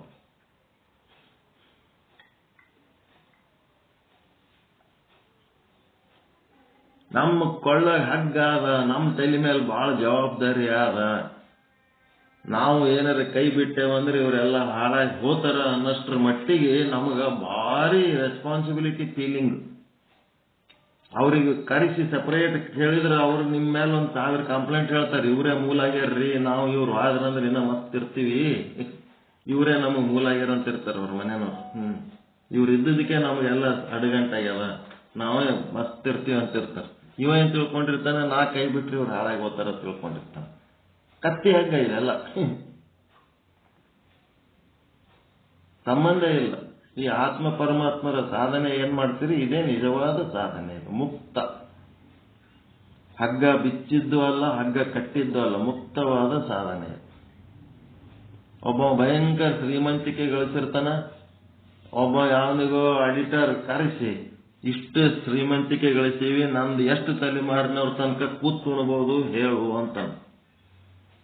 ಅವ ಎಲ್ಲ ಲೆಕ್ಕ ಮಾಡಿ ಅವನಿಗೆ 2 ಮಕ್ಕಳು, ಅವನಿಗೆ 2 ಮಕ್ಕಳು, ಹಿಂಗ್ ಹುಟ್ಟಿದ್ರೆ ಒಬ್ಬೊಬ್ಬ ಹುಟ್ಟಿದ್ರೆ ಅವ್ರಿಗೆ ಎಷ್ಟಿಟ್ಟು ಖರ್ಚು ಬರ್ತದ, ಹಿಂದಿನ ಕಾಲದಾಗ ಎಷ್ಟು ಕಡಿಮೆ ಖರ್ಚದಾಗ, ಈಗಿನ ಕಾಲದಾಗ ಎಷ್ಟು ಖರ್ಚಿನಾಗ ಜೀವನ ನಡೀಲಿಕ್ಕತ್ತದ, ಮುಂದೆ ಮತ್ತೆ ಇನ್ನ ಎಷ್ಟಿಷ್ಟು ಖರ್ಚು ಮಾಡ್ಬೇಕಾಗ್ತದೆ ಎಲ್ಲ ಲೆಕ್ಕ ಹಾಕಿ ಅವ ಒಂದೇನೋ ಚಾರ್ಟ್ ಮಾಡಿ ಕೊಡ್ತಾನ. ನಿಮ್ಮದು 12ನೇ ತಲೆಮಾರಿನವ್ರ ತನಕ ಕುಂತು ಉಣ್ಬೋದು ನೋಡ್ರಿ, ಅಷ್ಟು ಸಂಪತ್ತದ ನಿಮ್ಮ ಮನೆ ಒಳಗ ಅಂದಾಗ ಭಯಂಕರ ಖುಷಿಯಾಗಿರ್ತದ ಅವನಿಗೆ. 12ನೇ ತಲೆಮಾರು ತನಕ ಕೂತು ಉಣಷ್ಟು ನಾ ಸೌಕಾರದೀನಿ, ಅಷ್ಟು ಮಂದಿಗೆ ದುಡಿಲಾರ್ದೆ ತಿನ್ಬಹುದು, ಅಷ್ಟು ಗಳಿಕೆ ಮಾಡಿ ನದ್ ಭಾರಿ ಖುಷಿಯಾಗಿ ತಮ್ಮ ಬಂಧು ಮಿತ್ರರ ಕರೆಸೆಲ್ಲ ಊಟಕ್ಕೆ ಹಾಕ್ತಾನ. ಮುಂದೊಂದು ದಿನ ಅದೇ ಅಡಿಟರ್ ಅವ್ರ ಮನೆ ಮುಂದಿಂದ ಹೋಗೋ ಟೈಮ್ನಾಗೆ ಅವ ತಲೆ ಕೆಳಗೆ ಹಾಕೊಂಡು ಏನೋ ಚಿಂತೆಯಾಗ ದುಃಖದಾಗ ಕೂತಿರ್ತಾನ. ದುಃಖದಾಗ ಕೂತಾಗ ಏನಾಗ್ತದ, ಅವನ್ ದುಃಖದಾಗ ಚಿಂತೆ ಕೂತಾಗ ಏನಾಗ್ತದ, ಯಾಕಪ್ಪ ಮಾರಿ ಸಣ್ಣ ಮಾಡ್ಕೊಂಡು ಕೂತಿದಲ್ಲ ಅಂತ ಆಡಿಟರ್ ಕೇಳ್ತಾನ. ಇಷ್ಟೊಂದು 12 ತಲೆಮಾರಿನಷ್ಟು ಕೂತು ಉಣ್ಣೋರು ಗಳಿಸಿದ್ರು ನೀನು ಮಾರಿ ಯಾಕೆ ಸಣ್ಣ ಆಗ್ಯದ ಅಂತ ಕೇಳಿದ್ರ, ನೀನೇ ನೋಡಪ್ಪ ಕಾರಣ ನನ್ನ ದುಃಖಕ್ಕ ಅನ್ನಂತ. ನಾನೇನ್ ಮಾಡೀನ್ರಿ ಅಂತ. ನೀನೇನ್ ಮಾಡಿದೆಪ್ಪ, 12ನೇ ತಲೆಮಾರಿನ ತನಕ ಕುಂತು ಉಣ್ತಾರ ಅಂತ ಹೇಳಿದೆಲ್ಲ, ಈಗ ನನಗೆ ಅದೇ ಮಾತೆ ಚಿಂತೆ ಎತ್ತದ ನೋಡು ಅನ್ನಂತ. ಏನಂದ್ರ 13ನೇ ತಲೆಮಾರಿನವನ್ ಸಲುವಾಗಿ ನಾ ಏನ್ ಮಾಡ್ಲಿ ಅಂತ ಚಿಂತೆ ಮಾಡ್ಲಕತ್ತೀನಿ ನೋಡಪ್ಪ. ಅತೃಪ್ತಿ ಅನ್ನೋದಕ್ಕ ಏನಾರ ಲಿಮಿಟ್ ಅದ ಏನು? ಆಸೆ ಅನ್ನೋದಕ್ಕೆ ಏನಾರ ಲಿಮಿಟ್ ಅದ ಏನು? ಲಿಮಿಟ್ಲೆಸ್ ಅದದು ಆಸೆ ಅನ್ನೋದು. ಇಂಥವು ಕಥೆಗಳು ಸಾಕಷ್ಟದವು,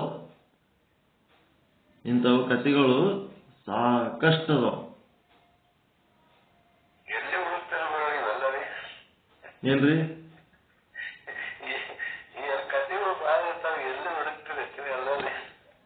ಏನ್ ಹಿಂಗೆ ಅಧ್ಯಯನ ಮಾಡ್ಕೊತಿದ್ರ ಹಿಂಗೆ ಇರ್ತಾವ ಸ್ಯಾಟಿಸ್ಫ್ಯಾಕ್ಷನ್.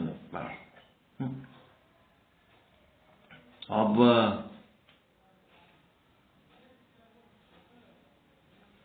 ಅತೃಪ್ತಿಗಾಗಿ ಕಥೆಗಳು ಇವೆಲ್ಲ. ಅತೃಪ್ತಿಗಾಗಿ ಬಹಳ ಬಡತನ ಅದ, ಏನ್ ಮಾಡ್ಲಿ ದೇವ್ರೆ ಅಂತ ಕೇಳಿದ್ನಂತ. ಅಲ್ಲಿ ಒಬ್ಬ ಋಷಿ ಅದನ್ನ, ಋಷಿ ಬಲ್ಲಿ ಹೋಗಿ ಕೇಳೋ ಅಂತ. ಅವ ಋಷಿ ಬಲ್ಲಿ ಹೋಗಿ ಕೇಳಿದ್ಮೇಲೆ ಋಷಿ ಏನ್ ಹೇಳಿದ್ನಂತ, ಇಲ್ಲಿ ಕಾಡಿನೊಳಗ ಹಿಂಗ್ ಹೋಗಪ್ಪ, ಅಲ್ಲಿ ಒಂದು ದೊಡ್ಡದ ಗೂಡನ್ ಅದ, ಅದ್ರೊಳಗೆ ಮುತ್ತು ರತ್ನ ಬಂಗಾರ ವಜ್ರ ವೈಡೂರ್ಯ ಏನೇನದವ, ನಿನಗೆ ಎಷ್ಟು ಬೇಕು ಅಷ್ಟು ತಗೊಂಡು ಬಂದ್ಬಿಡು. ಏನಂದ್ರೆ ಸೂರ್ಯೋದಯದೊಳಗೆ ವಾಪಸ್ ಬಂದ್ಬಿಡ್ಬೇಕಂತ ಹೇಳಿರ್ತಾನ. ಇವ ನೋಡಿದ್ರೆ ಚೀಲಗಳು ತಗೊಂಡು ಹೋಗ್ಬಿಟ್ಟಿರ್ತಾನ, ನಾವು ತುಂಬ್ಕೊಂಡು ಬರ್ಬೇಕಂತೇಳಿ. ಸೂರ್ಯಾಸ್ತ ಆದ್ಮೇಲೆ ನೀನು ಹೊರಗೆ ಬರ್ಲಕ್ ಆಗಂಗಿಲ್ಲ, ಆಯ್ತು ಆ ಕಡೆ ಒಳಗೆ, ಮತ್ತೆ ನಿನಗೆ ಹೊರಗೆ ಬರ್ಲಕ್ ಸಾಧ್ಯ ಇಲ್ಲ, ಮುಗೀತು ವಾದ್ಯ. ಸೂರ್ಯ ಅಸ್ತ ಆಗೋದ್ರೊಳಗೆ, ಸೂರ್ಯ ಹೊತ್ತು ಮುಳುಗಿ ಸೂರ್ಯಾಸ್ತ ಆಗೋದ್ರೊಳಗೆ ನೀ ಅವೆಲ್ಲ ಚೀಲ ತುಂಬ್ಕೊಂಡು ಹೊರಗೆ ಬಂದು ಬಿಡ್ಬೇಕು ಅಂತ ಹೇಳಿದ್ನಂತ. ಅದೇನ್ರಿ ಓದ್ತೀನಿ, ಒಂದು ತಾಸ್ನಾಗ ಬರ್ತೀನಿ ಅಂತೇಳಿ ಹೋಗಿ ಚೀಲಗಳು ಹಂಗೆ ತುಂಬಲಕತ್ತನಂತ. ಸೂರ್ಯೋದಯ ಮುಗಿದು ಸೂರ್ಯಾಸ್ತ ಆಗಿ ಮಧ್ಯರಾತ್ರಿ ಆದ್ರೂ ಒಂದು ಅದು ತುಂಬಿಕೊಳ್ಳೋದು ಮುಗಿಯವಲ್ದಂತ. ಇನ್ನ ಹಂಗೆ ತುಂಬಲಕತ್ತನಂತ. ಆಮೇಲೆ ಬಂದು ಬಾಗ್ಲ ತೆಗೆದು ನೋಡಿದ್ರೆ ಇಲ್ಲೇ ಇಲ್ಲ, ಅಲ್ಲಿ ಬಾಗ್ಲ ಮುಚ್ಕೊಂಡ್ಬಿಟ್ಟದ, ಒಳಗೆ ಕಲಾಸ್. ಹಂಗಿದು ಸಂಸಾರ ಅನ್ನೋದೇನದ, ಸೂರ್ಯಾಸ್ತ ಆಗೋದ್ರೊಳಗ ಮತ್ತ ವಾಪಸ್ ಬಾ ಅಂತೇಳಿ ಸಂಸಾರ ಮಾಡ್ಲಕ್ ಹಚ್ಚಿದ್ರ 60 ವರ್ಷ ಅಂದ್ರೆ ಸೂರ್ಯಾಸ್ತ ಆದಂಗ. ಸೂರ್ಯಾಸ್ತ ಆದ್ಮೇಲೆ ಇನ್ನ ಅದ್ರಾಗೆ ಮುಣಿಗಿ ಅದೇ ಮಾಡ್ಕೊತಿದ್ರ ಏನಾಗ್ತದ, ಮುಗಿತದ. ಆಧ್ಯಾತ್ಮದ ಕಡೆ ಟರ್ನೇ ಆಗ್ಲಿಲ್ಲ ಅಂತಂದ್ರೆ ಎದಕ್ ಬರ್ತದ?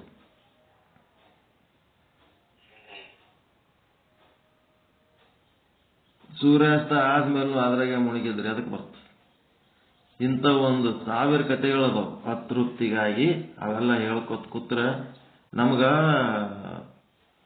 ಕತೆ ಹೇಳೋದು ಭಾರಿ ಇತ್ತು ಚಟ. ಎಲ್ಲಿ ಆದ್ರೂ ಒಂದು ಕತೆ ಹೇಳ್ಬಿಡ್ತಿದ್ದವು. ಒಂದೊಂದು ಮಾತಿಗೊಂದು ಕತೆ ಹೇಳೋದು, ಒಂದು ಮಾತಿಗೊಂದು ಕತೆ ಹೇಳೋದು. ಹಂಗನ ಕತೆ ಹೇಳ್ತಾನ. ಕಡೆಗೆ ನಮ್ಮ ಬಸವರಾಜ ಸ್ವಾಮಿಯವರು ಕತೆ ದೃಷ್ಟಾಂತಗಳು ಹೇಳ್ಕೊತ ಕೂತ್ರ ಅವು ಸತ್ಯಕ್ಕೆ ಹೋಯ್ದು ಮುಟ್ಟಂಗಿಲ್ಲಪ್ಪ, ಸತ್ಯಕ್ಕೆ ಸಹಾಯ ಮಾಡ್ತಾವ ಅಷ್ಟೇ ಹೊರತು ಅವು ಕತೆ ಸತ್ಯ ಅಲ್ಲ. ಹಿಂಗಾಗಿ ದೃಷ್ಟಾಂತಗಳು ಕತೆಗಳನ್ನ ಬಿಟ್ಟು ಕೇವಲ ತತ್ವಜ್ಞಾನ ಚಿಂತನೆ ಮಾಡಂತಂದ್ರೆ ರೂಢಿ ಮಾಡ್ಕೋಬೇಕು ನೋಡು ಅಂತ ಹೇಳಿದ್ರು. ಹಿಂಗಾಗಿ ಕತೆ ಕಡಿಮೆ ಮಾಡಿಬಿಟ್ಟಿನಿ ನಾನು. ಕತೆ ಕಡಿಮೆ ಮಾಡಿ ಈಗ ಚಿಂತನೆಗಳು ಜಾಸ್ತಿ ಮಾಡ್ಕೊಂಡೆ. ಕತೆ ಹೇಳಿದ್ರೆ ಅದು ಏನು ಸತ್ಯ ಹೆಂಗಿರ್ತದಂತ ಒಂದು ದೃಷ್ಟಾಂತ ಅದರಂಗ ಇದು ಇರ್ತದಂತ ಒಂದು ಉದಾಹರಣೆ ಕೊಟ್ಟಂಗೆ ಹೊರತು ಅದು ಸತ್ಯ ವಸ್ತು ಅಲ್ಲ. ಕತೆ ದೃಷ್ಟಾಂತನ ದ್ರಾಷ್ಟಾಂತ ಅಲ್ಲ, ಅದು ಸತ್ಯದ ಚಿಂತನ ಅಲ್ಲ ಕತೆ ಹೇಳೋದ ಅಂತ ಹೇಳಿ ಕತೆ ಹೇಳೋದು ಕಡಿಮೆ ಮಾಡಿಸ್ಬಿಟ್ರು. ಇಲ್ಲಾಂದ್ರೆ ನಮ್ಮಲ್ಲಿ ಭಯಂಕರ ಕತೆಗಳು, ಬೆಳತನ ಕತೆ ಹೇಳ್ತೀವಿ ನಾವು. ಅವು ನಿಮಗೆ ಮಜಾ ಕೊಡ್ತಾವ. ತತ್ವ ಚಿಂತನ ಏನದ, ಸಂತೃಪ್ತವಾಗಿರ್ಬೇಕು ಅನ್ನೋದು ಬಿಟ್ಟು ಉಳಿದು ಎಲ್ಲ ಕತೆಗಳು ನೆನಪಿರ್ತಾವ. ಸಂತೃಪ್ತಿ ಇರ್ಬೇಕು ಅನ್ನೋದು ಒಂದು ವಿಷಯ ಮರ್ತೋಗ್ಬಿಡುತ್ತೆ. ಕತೆ ನೆನಪು ಉಳಿತಾವ. ಹಿಂಗಾಗಿ ನಾವು ತೃಪ್ತಿಕರವಾಗಿ ಹೆಂಗಿರ್ಬೇಕು ಅನ್ನೋದ್ರ ಬಗ್ಗೆ ನಾಳೆ ಇನ್ನೊಂದಿಷ್ಟು ಚಿಂತನೆ ಮಾಡಿ ಮುಂದಿನ ವಿಷಯಕ್ಕೆ ಹೋಗೋಣ. ಲೇಟಾಗಿ ಬಂದೀನಿ. ಲೇಟಾಗಿ ಬಂದ್ರೂ ಅದು ಕೂಸು ಬೆಳತನ ಎಚ್ಚರಿಟ್ಬಿಟ್ಟದ ಎಲ್ಲರಿಗೆ. ಇದನ್ನು ಎತ್ಕೊಂಡ್ರೆ ಟಿಫಿನ್ ತಯಾರಾಗ್ತದ, ಇಲ್ಲ ಅಂದ್ರೆ ಇಲ್ಲ ಅಂತಂದ್ರೆ ದಬಿ ಬಿಟ್ಟಿನಿ ವಾಪಸ್. ಈಗ ಮತ್ತೆ ವಾಪಸ್ ಆದ್ಮೇಲೆ ಅಲ್ಲಿ ಏನು ಮಹಾಭಾರತದ ಗೊತ್ತಿಲ್ಲ. ಒಳಗೆ ಒಂದು ಮಹಾಭಾರತ ಇರ್ತದ.